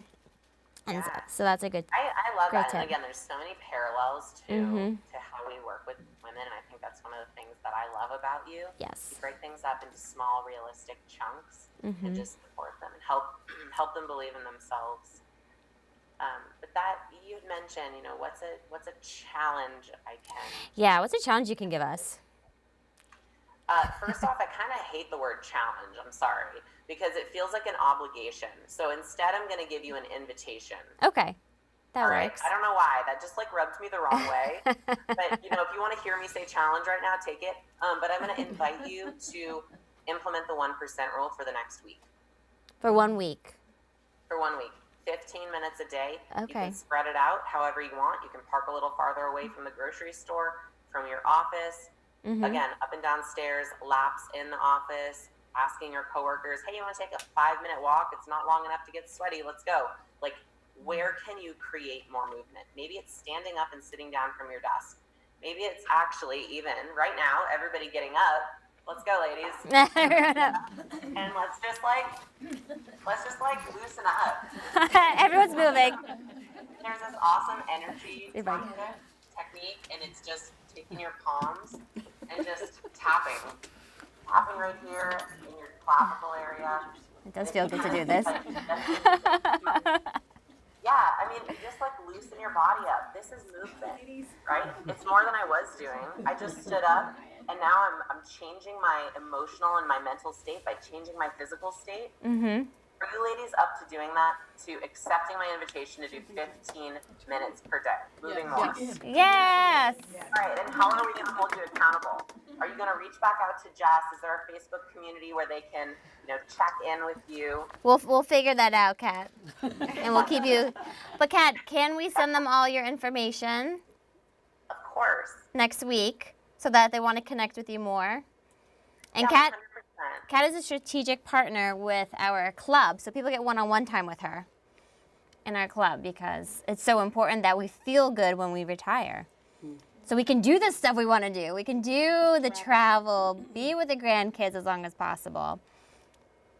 Exactly, and there's always that, in the beginning of this call, you said, what are the big roadblocks? And it's the statements, or you can start thinking of those as the excuses of, I don't have time, I don't have the money, I'm too busy, I'm too tired, I don't have motivation. So look at what you're saying to yourself, and here's where I'll use the word challenge. Challenge yourself to make those statements in a different way, or ask them in a question. If that's really been holding you back, I don't have the money, and you've been telling yourself that for 20, 40 years, instead say, what could I afford? How could I make this happen? Where can I invest the time or the energy? And why is it important to me? That's perfect. ask yourself those questions, because otherwise you're not even giving yourself the opportunity for what you want. That's awesome. Does anybody have any questions for Kat? Was this helpful? Yeah. Was this good? Does this get you thinking in a different way? Awesome. Thank you so much. Everyone's still standing. Thank you so much, Kat. Did you see Lauren bringing all the pastries in? Oh, yeah, the pastries are next. Shh. There's fruit on top of them, and they're tiny. And fruit salad. But we really appreciate you being here with us today, Kat. Love you. Thank you so much for your engagement too, for for jumping in and sharing when I ask questions, and for your energy. I feel it, even though I can't see it. And I'm just proud of each of you for being here today and wanting more out of your life and wanting more happiness, more health, more financial security, all of it. I'm just proud of each of you for taking that step for yourself. Yeah, we're all out of our comfort zone today. Like you said, Kat. All right. Well, have fun in Vegas. Thank you. Thank you for being here. All right. Bye, ladies. Bye, Kat. Jess, do you just want me to leave meeting? Yes, that's fine. I have to find the little box. Go ahead. Bye. I can't see it there. Is it up there? I gotta move it back. I know. There we go. She's great, isn't she? Yeah. That's some story about her mother. Oh yeah, that would be a good one for you. Where does she live? Vegas. Oh, okay. Yeah, right outside of Vegas. Yeah, that's why she's. Next time we'll fly her here. But she's got a busy schedule. Or we can go there. Yeah. Sounds good. All right, we'll take a quick. That's good for the retirement. They actually do have an awesome retreat that, if I wasn't pregnant, I would have thrown together. An awesome retreat out there called Spark. Kat went to it. Our other good friend Lisa, her group went there, and stuff. So we're gonna take a quick break. There's some more food. If you want to use the restroom, we get up. We'll reposition, and then we'll have our last hour together. I don't know about you guys, but today's flown by for me. Yeah. Well, that's good. What can I do, Jess? We'll have to take this apart. We'll turn this off. What did you bring in the Pampers box? A quick recap as we dive into the last section of today. How has today been for everybody? Good? Yeah? Different? Bringing in different aspects of it? Is this your typical financial planning session? No. Yes. That's the goal. But let's talk about mentally. What are things that we can start doing differently to take better care of our mindset, of our mind, I just read something and then I saw something on Facebook that supported this, and they said that if you crochet, it actually exercises your mind to the point where it keeps you more active and aware and might stave off different things. So, and then I saw and it also helps with stress. So a friend of mine, her son is like 11. He's dealing with a lot of stress, a lot of like bullying, stuff like that, stress. Yeah. And on Facebook, I saw this little video, and it's a little boy from, can't remember, I think it's from Africa. He was adopted, and he is an expert crocheter. Yeah. And like he sells. And you use both hands, you know, right? And that goes into your work where it activates both sides of your brain. Yes. So it helps with Yeah. stress. It helps with your mental capacity. Yeah. And kind of just centers you, calms you. And this little boy, I guess he was also having different challenges. Yes. And it really helped him. And he's just like he's doing podcasts. Nah, that's awesome. He's amazing. And How would you spell it? C-R. crochet. C-H-E-T. Okay. So just a little. I think art Art. in general. Art. Journaling's really important. They say writing, yeah. Journaling. Dr. Caroline Leaf is a neurologist, and she's reversing the effects of Alzheimer's. And her biggest thing is journal 16 minutes a day.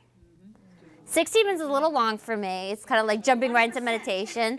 But I try to do 4 to 5 minutes. Because when I get to work, I can set aside 4 to 5 minutes when I have my tea to journal and just get my thoughts straight for the day, or figure out why is something bugging me. You know, you ever get that feeling like something just isn't right? Like, what the heck is it?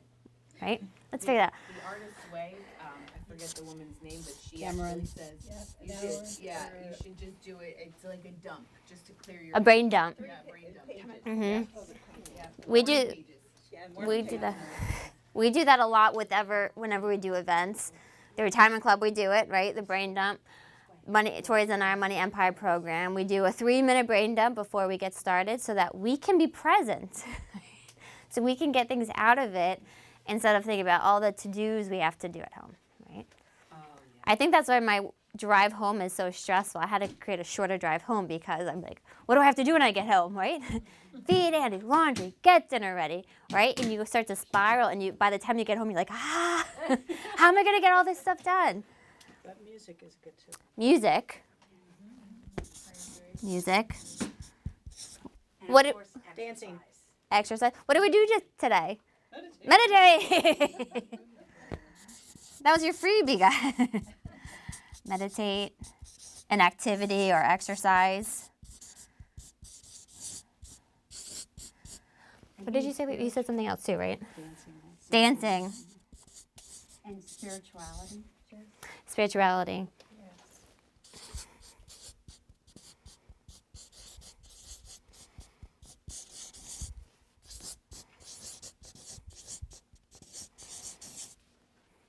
And these are easy things to do. So why don't we do them? They're easy things to do, right? You think about spirituality, you can listen to a podcast in the car while you're driving. Or music, you can listen to that. You can pick something more mellow. Meditate, you can do that. I don't know, you're on the elevator, train, or someone's driving you, you know, or you're just sitting there. Instead of watching TV, we turn it off for 5 minutes. A breathing exercise. Yeah. Just doing this with some breathing. And then, yeah. So what is one thing that you can start doing a few times a week that will help us mentally? So I journal. I don't get to do it every day, but if I can do it 3 to 4 times a week, I feel much better, much more grounded, much more reflective, and it keeps me focused, right? We have a lot of distractions in our life. I read a spiritual blog, and it's so short, it's 1 page, but I can read that in a day. And it gets me very grounded, very grateful, very thankful, right? Small, like I can't do these big things, small things we can start doing. And then physically, what can we start doing? Yes. This little book called Each Day in the Beginning. It's a daily reflection for women. I've heard about that book. It's 360, each day a new beginning. Each. It's 365 days. Mhm. And it's just, you leave it in the bathroom. And you know, you're in there in the morning, just take a quick little Yeah. look at it, you know, or next to your bed, right, you know, before you get up or before you go to sleep. And I find that it usually has some kind of daily reflection, some kind of thing to think about. Yeah. Pretty universal. It's for Mhm. women in particular. That's awesome. What's the name of it? Each day, a new beginning.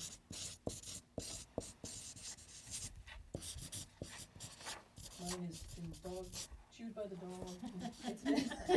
It's falling apart. I can't buy a new one. Dog approved. All right, now we have physical. So what are some things? Can I add something to the physical? Mhm. I have a Fitbit on, and it's buzzing me constantly to move. It just buzzed me. You have to move. So that's also something that can keep track of your steps and Yeah. reminders to get up and move around. The accountability, right? And a motivator. A reminder, kind of a challenge. You had to like challenge. I don't know. I like challenge, but an invitation to move. Agree to disagree on that one, Kat. The accountability, though. Yeah, having an accountability partner. Yeah, that's what Dawn says she loves the most about the retirement club is the accountability part of it. Forces us to deal with these things. Like today, it's forcing us to deal with ways we become a burden. our Money Empire, we have weekly check-ins to see what are we getting done, and we pick one simple thing we can do that week, right? One simple thing to do, the accountability, because we all have uphill dreams, downhill habits. Have you ever heard that? It's uphill dreams, right? I want to be here, but it's so easy to go downhill. I'm a runner. I know it's much easier to go downhill, to go with the wind than against the wind and stuff. So it's finding a way to take on the responsibility, the commitment, really the promises that we make to ourselves today and stuff. I love Kat's 1% rule. Yeah, that is nice. We do some very similar with the women I work with, 1%. And then it does, like Amy and I were talking about this, when you start saving, it almost becomes a game, right? It's like, oh, 1%, can I do 2%, 3%? Same thing for Kat. You're probably going to end up doing more than 1%, more than 15 minutes. But if you could just commit to the 1%, that's where the magic happens. Okay? Going to the gym, I'll trick myself and I'll be like, just go to the gym, you can just do 15 minutes, right? And Yes. you know, you never end up doing that. You're just like, okay, I'm here, I might as well just, right? That's what I'm like, if I could just run to that tree. If I could just run to that tree. I'm at the tree. Okay. Can I keep going? Yeah. And then I'm like, I'm going to run 10 miles. Like, no, okay. Let's start with the mailbox. Get myself to the mailbox. It's downhill, so that should be easy. I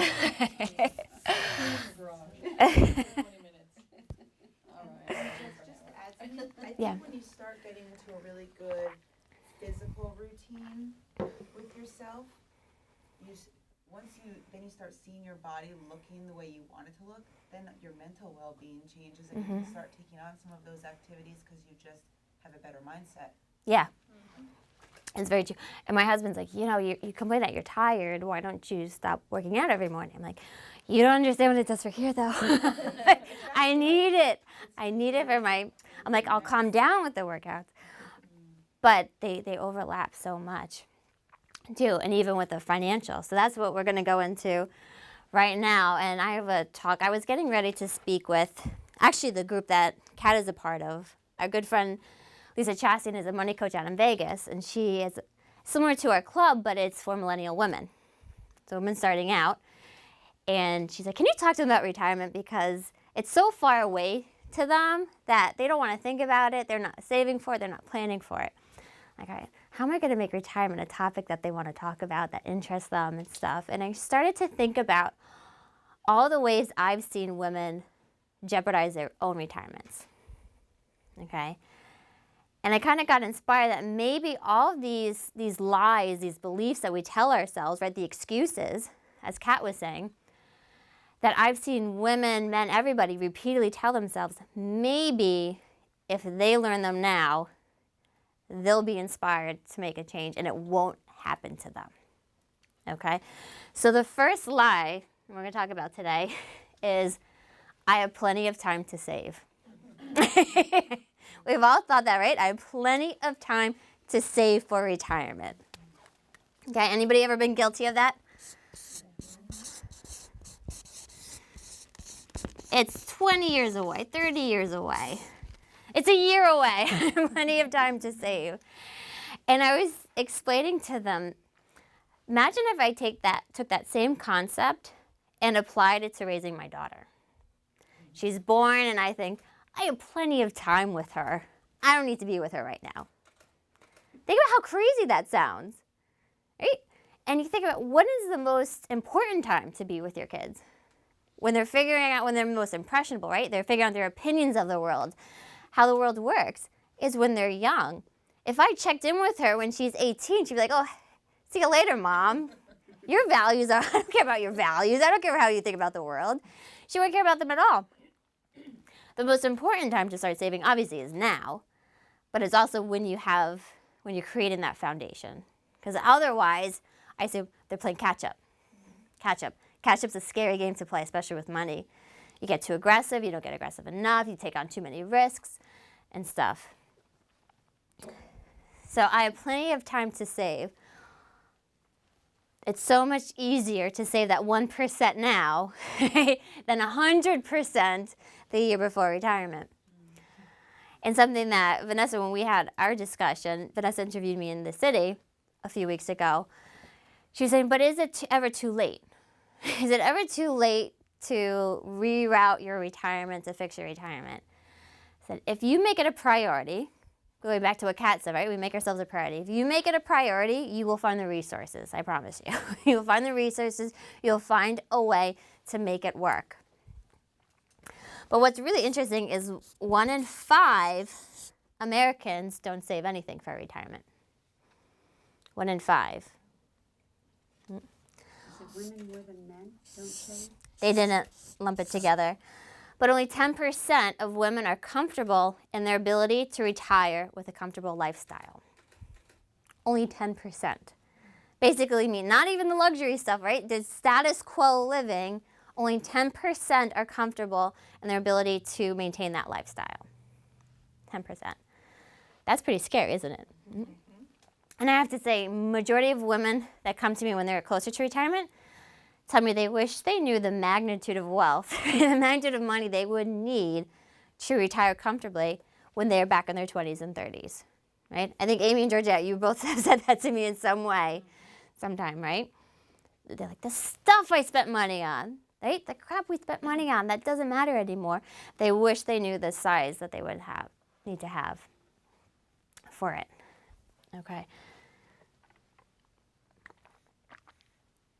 So I want you to think about an exercise. Why is it important to have a stress-free retirement? Right? Going back to our peace, right? Our top thing is peace. Stress-free gives us peace. I want you to write down, why is it so important to you to have a stress-free retirement?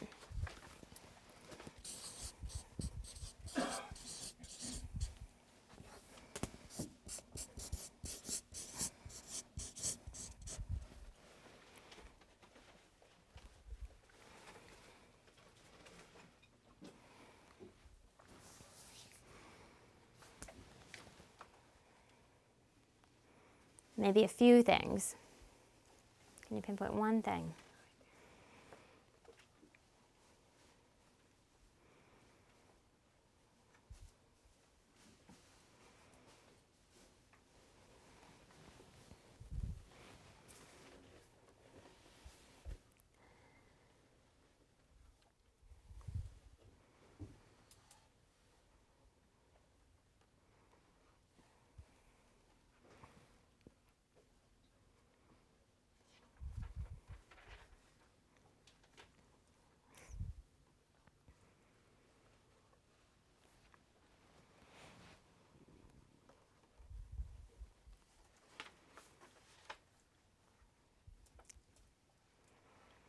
All right, finish up your last thought.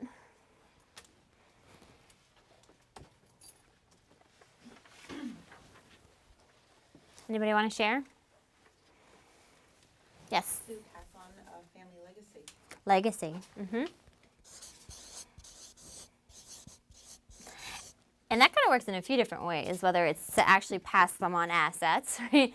Pass on money, pass on the value of working hard, saving, and being able to take care of yourself, right? The money values, too.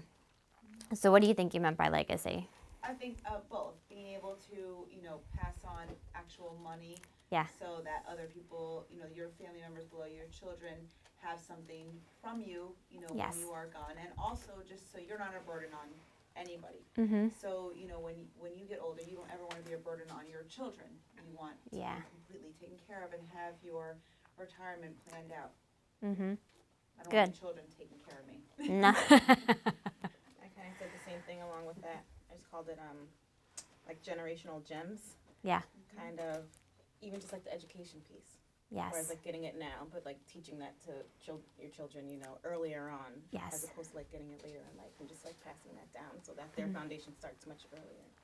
It's about making sure the money passes along with your money values. Because if just the money passes, usually that money's gone really quickly. It's spent really quickly. But ensuring the money values, right?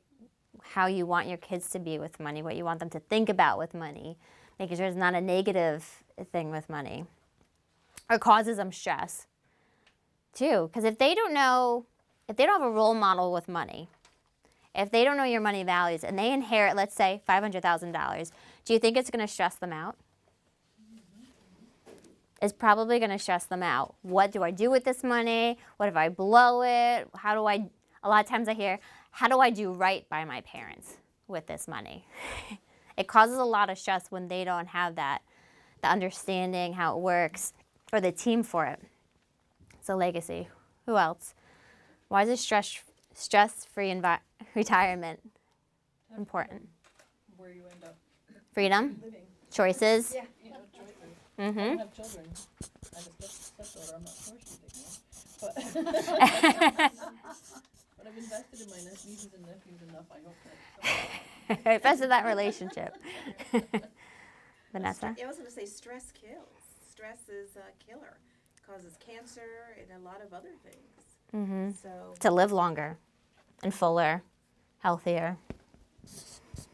Quality of life. I'll put live life fuller. You're right, stress does. When you see somebody after they've gone through a very stressful situation, don't they look differently? Their energy's different. Yeah. Okay, so that's the first lie. I have plenty of time to save.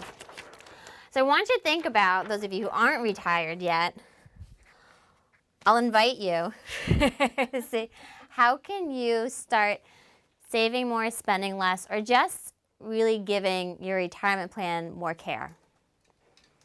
What is one way you can do that? And write it down. Write it down. Is it to dedicate 1% of your income to a plan? Is it to find help, the right support for it? Is it to just look at it? Right? Like Kat said, just look at your bank account. Is it just to look at what are the numbers and what do the numbers mean? It's like, okay, I have these numbers, but how does that translate into my day-to-day life in retirement? What is one thing you can commit to today?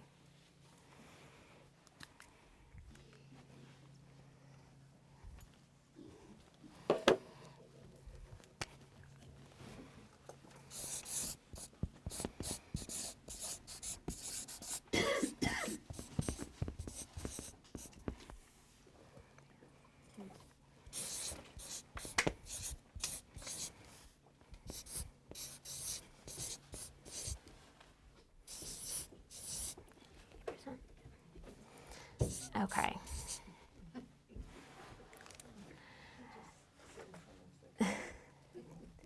The next lie I hear is, I'll never retire.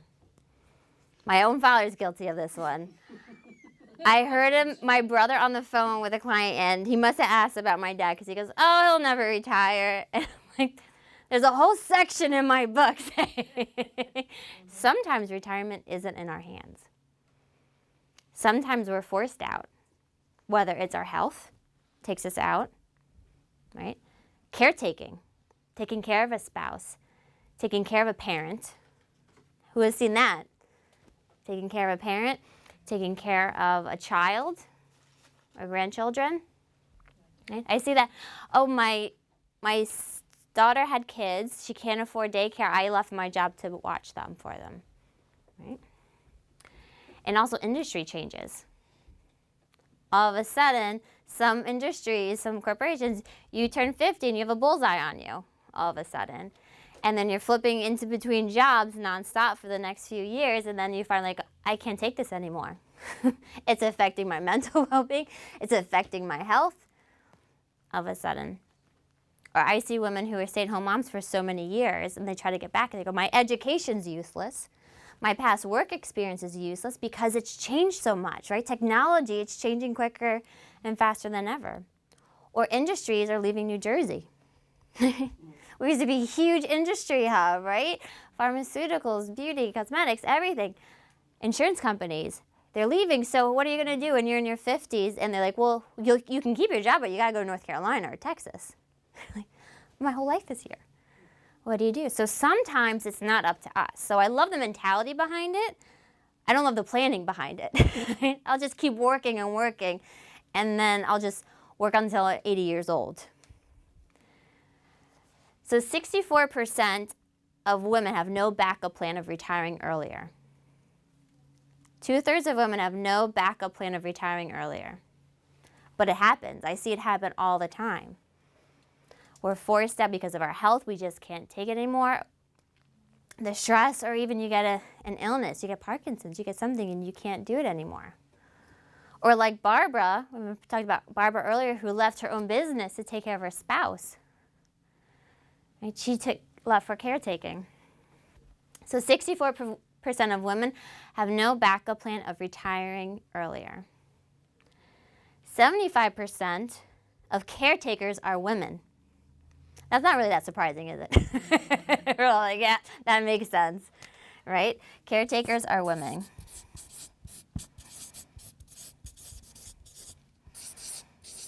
Raise your hand if you've ever had to take care of somebody before in some capacity, whether part-time, full-time, in some way.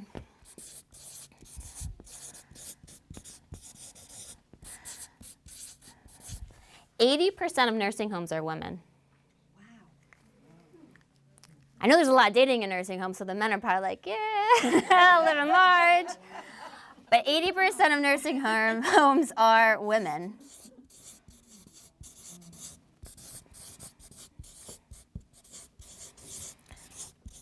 And one way, it's because we just live longer, although that's kind of evening out pretty soon. We're living longer, which means we were going to have to deal with health at some point, and we took care of our spouse. They passed away and no one's left to take care of us. But I also see it where, because we're taking care of everybody else, we don't prioritize our own health. And I saw it with my husband's grandparents. He, for years, dealt with health issues. Every year he had bladder cancer. They had to burn it off, right? My husband was bringing him to doctor's appointments every week. I'm like, oh my God, like, you're the caretaker. And it was every month. And it got to the point where his wife brought him to the doctors, and the doctor looked at her and said, you don't look right. They found cancer, and it was so far along because she neglected herself because she was taking care of him so much that she was gone within a few months. Okay? Not taking care of ourselves and neglecting ourselves. That's another reason we end up in the nursing home for that, right? You know, one other thing with that is, my dad refused to go into, like, it was his pride or ego, Yes, whatever it was. that generation. Go into a facility. Whereas my mom, I think, would have been very comfortable with it. She's like, what, I'm going to serve their dad then, you know? Yeah. not in a facility. It's very true. That generation, they don't like it. And I guess it's how they grew up, right? They probably grew up where their grandparents just moved in with them. And I think you guys are seeing that, and I know my parents are like, no, you find a nice place for us, you know, preferably with an ocean view, a nice place. You've already told me Harvard. I know. Like, you're gonna go right across from where that ocean view is, and dangle it over their heads. Okay. Both my parents' came to live with us. Wow. There was only 3 of them, not 4, but. Wow. And they used to say we had the only unlicensed nursing home in. But my brother told my parents, "You're setting the wrong example here." He was like, "The minute you start acting weird, shipping you off." And it's really not safe. No, it was really. I mean, You do what you have to the dynamic do. of our family in so many ways. Yeah. And I ended up taking care of my parents, and like I said, I don't know. I don't want anybody to have to be in the position of deciding whether they want to take care of me or not. It adds a lot of stress to them, but it's not. I talk about my husband. He gets calls all the time because they try to take care of somebody who has dementia or Alzheimer's. And then they get aggressive and they act out, and then they call the police to help. And it's not really the police's job. They still go, but it's not. Yeah, they wander off also. Or they wander and they could get hurt. They could get somebody else hurt, too. So I want you to think about a backup plan. Right? So we were talking about this during our last session together. Is it could be a backup plan with our money, with our health, or something. But what if I can't afford the retirement that I've been dreaming of, or I get let out of work because of my health or industry, whatever, 5 years before I planned on retiring? What is going to be my backup plan? Okay? And it's really important because when we get thrown into those situations, we feel very trapped, right? I have no job, I have no income, I have no options, right? We feel trapped. What's the opposite of trapped? Having choices. Being able to know what our choices are. So really it's about, I'll never retire, okay. Great, let's live that way, but let's plan for a backup plan. Let's have a backup plan where maybe it's not the house on the ocean, it's a condo not far off of it. Or instead of bringing the grandkids on a trip every year, it's for their graduations, it's for the bigger things. Or if my health does decline, this is where I'm going to go. This is how I'm going to fund it. This is who's going to help me get to that place. Okay? So start thinking, like, what can be your options? What can be your ways to still live a fulfilled life, but not feel like you're giving up on things, but it's going to cost you less, or maybe it has to happen a lot sooner than you thought. Or if your health takes a change that you weren't planning for, what is that backup plan? That make sense? You guys with me on that? That is a great way. I know whenever someone comes into my office and they're really tightly wound, they're like, I feel trapped. I'm like, okay, let's go through your options real quick, and then they can breathe. Okay, I do have choices. You always have choices. We just have to uncover them. And most of the time, you need somebody outside your brain to help you. Most of the time, you need somebody outside, because we just keep running ourselves into the same issue again and again and again. We need somebody like Kat said, okay, I have no time. And she's like, okay, can you give 1% of your day to it? Oh, okay. And then she started going over options. It could be 3 sessions of 5 minutes. It could be walking up and down the stairs, right? And you start thinking a different way. Okay?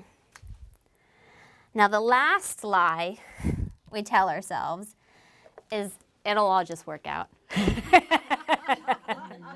It will all just work out. It just has to.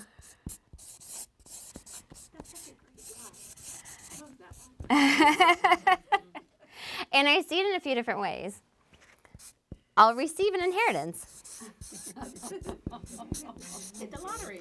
Lauren, did you raise your hand? I call them the passive inheritors. And I actually write in the book, is someone waiting for you to die? Right? Can you think about it? I receive an inheritance. Problem with inheritance is, unless it's in your bank account, you can't really bank on it, can you? Because long-term care costs can quickly eat away with it. We talked about Barbara and her situation. Lawsuits. Lauren, you're a single child, so you might be okay with this one. But when there are siblings involved, we've seen so many lawsuits for the estate, and then the estate gets whittled down to nothing because you're fighting over it constantly. Oh, I can share one of those. My girlfriend's an estate attorney, and she had a multi-million-dollar estate with these 4 brothers for the last 6 years. They've been fighting for it. It's down to $200,000, and 3 of the brothers. It's just one brother is a pain in the butt, and she's like, you know what? Not worth it. The rest of them walked away and said, you can have the $200,000 out of Who wins there? $5 million estate. Got down to $200,000. The attorneys win. Like, who wins there? The family doesn't win. The lawyers did. Yeah. And so it's, yeah, all it takes is for one sibling to say, or one loved one, somebody to say, they told me that I should get everything. That's all it takes. And everyone has a lawyer up. That's all it takes. And then every single individual needs an attorney. Okay, inheritance. Another one I hear is, oh, my business will take off. So we don't have too many business owners in here. We have Dawn, Lisa. Now, sure, I mean, it's great to think this way, but again, not great to plan that way, because most of the time our businesses aren't worth what we think they are. And especially if the key person, you, retires. How much value is left in the business? And that's why whenever you read a business book, an entrepreneurship book, they always say, have an exit strategy, because that's when you know there actually is worth in your business. Otherwise, you're considered a freelancer, which I thought was really interesting. Entrepreneurs are people who have an exit strategy. Freelancers are the ones that stay in their business. Okay. The third one is my spouse will take care of it. Okay, and I do a lot of divorce work, so this one really scares me. Hear that?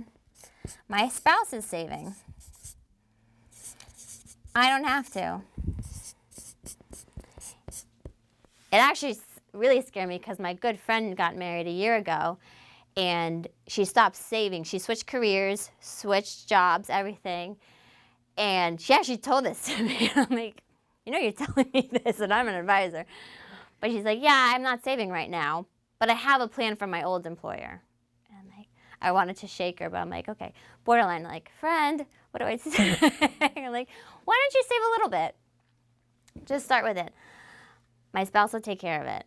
Well, sometimes the spouse is lying to you about how much there is. Sometimes the spouse, most of the time, isn't taking care of it as much as they need to. Think about it. Then you're funding for two people. And then there's always divorce, too. And I see the women who are in the spots where they don't have their own retirement savings going through a divorce, and they are deer in headlights. They are terrified. Even though they're going to get some of his, it still feels really weird to them that they haven't been saving, and that chances are if they haven't made a priority to save for themselves, after the divorce, it's going to be even harder because there's even less resources. Okay. So just work out. I'm not crazy about these. But what I want you to think about with these is, it's really, how do I protect myself? How do I protect my family? I have a couple coming in next week.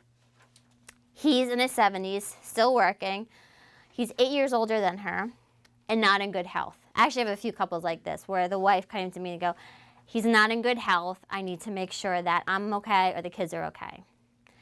And he acknowledges that he's not in good health. She's a triathlon athlete. Anyway, so they're coming in. Do you think he's coming in for himself? No, he's coming in for her, for their kids, too. Okay. So it's really, how do I protect myself and my family?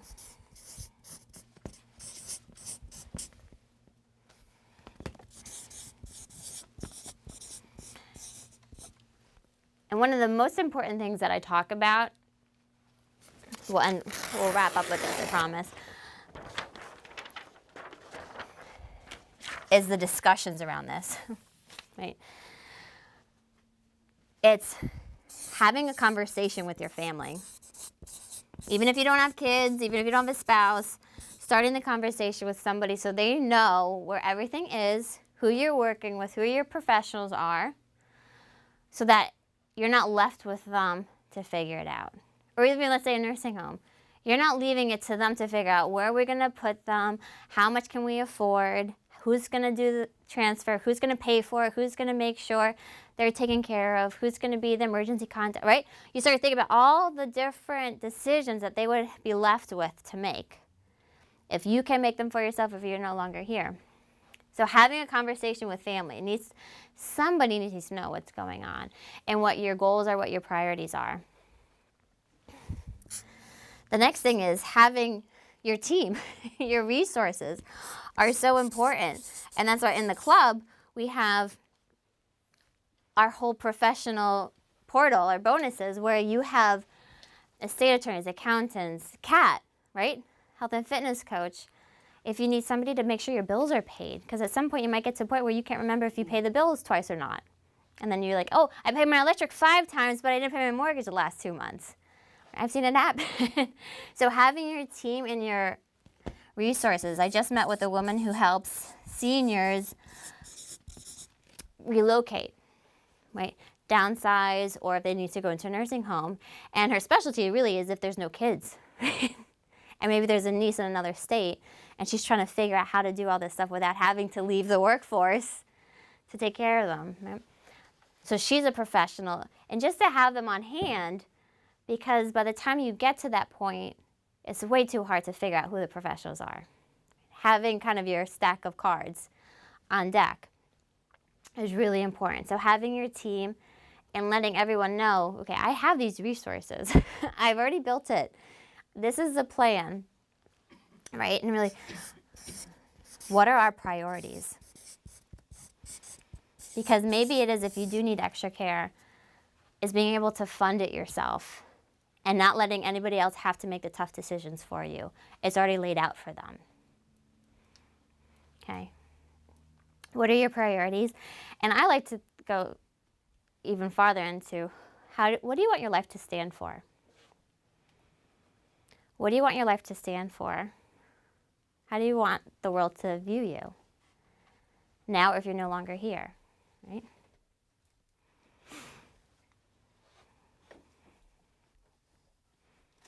I can't believe it's already 2:30. I could keep you guys here for all day. But it really goes into what are our priorities for our life, and then building a plan around them. And going back to our plan B, right? Our plan B, when we know what our priorities are, it's so much easier to plan anything around it, right? It's so much easier to say, okay, this is how we need to invest your money. This is how we need to save. This is how who we need to have help you and surround you with, okay? So hopefully you guys can leave here thinking, okay, what are my priorities for my life? What do I want my life to mean? What do I want my life to stand for? I got really silent. So hopefully I got you guys thinking. All right. So it is a really tough question. And in our club, we talk about, in my book, the stages of retirement, right? The first stage is the honeymoon. You can imagine what that is. Really giddy, really excited, doing all these new things. Then we have the relaxation phase. You're still doing stuff, but you're probably taking it a little bit slower. You're enjoying yourself. You're enjoying quiet time. You're being with loved ones more and more. And then we have the reflection stage. So I'm kind of fast forwarding the reflection stage so that you don't get to that point and go, oh, crap. I didn't think about this through, right? You get to the reflection stage. But it's really, for me, it's how can we leave a greater impact on this world when we're no longer here? That's a freaking cool thing to think about. And to me, that makes death a lot less scary. How can I leave a bigger impact on the world around me if I'm no longer here? So that might help you to start thinking about it today, is what do I want my life to stand for? And it's not a selfish thing. It's more, what's the gifts I can give the world? Okay? So hopefully everyone has something, at least 3 things that they can take away from today. Was this good? Was this helpful? Would you want to do it again? Yes? Awesome. We're going to send an email next week. We'll have stuff if you need to get hold of me or Kat or even the Braveheart Center with their awesome resources. And then our next event, club event that we're going to open up again, it's going to be our wine tasting night. Yeah. And this baby's going to be out by then. It's in February. I noticed that, Jack. Yeah, that's the due date. But for those of you, if we're not working together, I gave you a sheet so we have an opportunity to connect one-on-one, because I would love to hear your thoughts, what this spurred in you. Maybe it got you thinking a different way. I would love to hear about it and stuff. So thank you all for being here. Thank you to the Braveheart Center for hosting us. Yeah, get food if anyone has a long drive home. But look at what we accomplished today. Look at all this. Oh, thank you, Lauren. I wanted that. Yeah, group photo real quick. You think here? For all of you. Actually, yeah, like this whole. Once we get out, we You just stand aside when we get you and your. Oh, Be there too. thanks. There we go. Alright, I'm gonna try to do it on Jess's phone, which might not work, so I might have to switch to mine. You are on your last 3%. We got it. 3% for one picture. That's all you get, ladies. Yeah, if you want to go around here, because then we have this big sign too. Oh, perfect. Kind of to the, yeah, like, whoop, she's tripping over water bottles. Yeah, there we go. Do you want to move the chair? If you guys just want Would to you go wanna like be on either side of this? we could do that too. Or- Everyone go on. I'm Oh, that just doesn't matter. wondering, like, Let me see which way works. Actually, yeah, that works. The corner? Corner. Just kind of shift it. So that has water in it. I might just stand on the chair. Your mom is adorable. Your dad was adorable. Yeah, I got good parents. Where's this chick? All right, keep smushing, ladies. I can't get you all in. Cuddle. We love each other. We all love each other. Any more people over here? Yeah, you can cover it a little bit. Zeros. There we go. The random person. Smush it. Keep smushing. All right. All right, we're good. Awesome, ladies. All right, ladies. Cheers. Cheers. Can you come down just a pinch? You're locking something behind you. All right, say pink. Pink. Now hold on, I'm gonna stand on a chair. I was Don't saying. die. Dan, can one of you guys take a picture with Lauren in it too? That's all right. I Thanks. don't need to be a picture. You, yeah. I'm that person Kat was talking about. All right, cheese, ladies. Cheese. Pink fix. One more. I'm not done. One more. Can you smush in just a just a little? I'm a perfectionist. I'm sorry. This counts as your 15 minutes of workouts. It's squats, ladies. It's squats. Fabulous. Thank you. Thank you. Oh, everyone over there. Want to take a picture of you in the group? Yes, thank you. Yeah, he's good. Here. Up and down, up and down. Squeeze in the middle.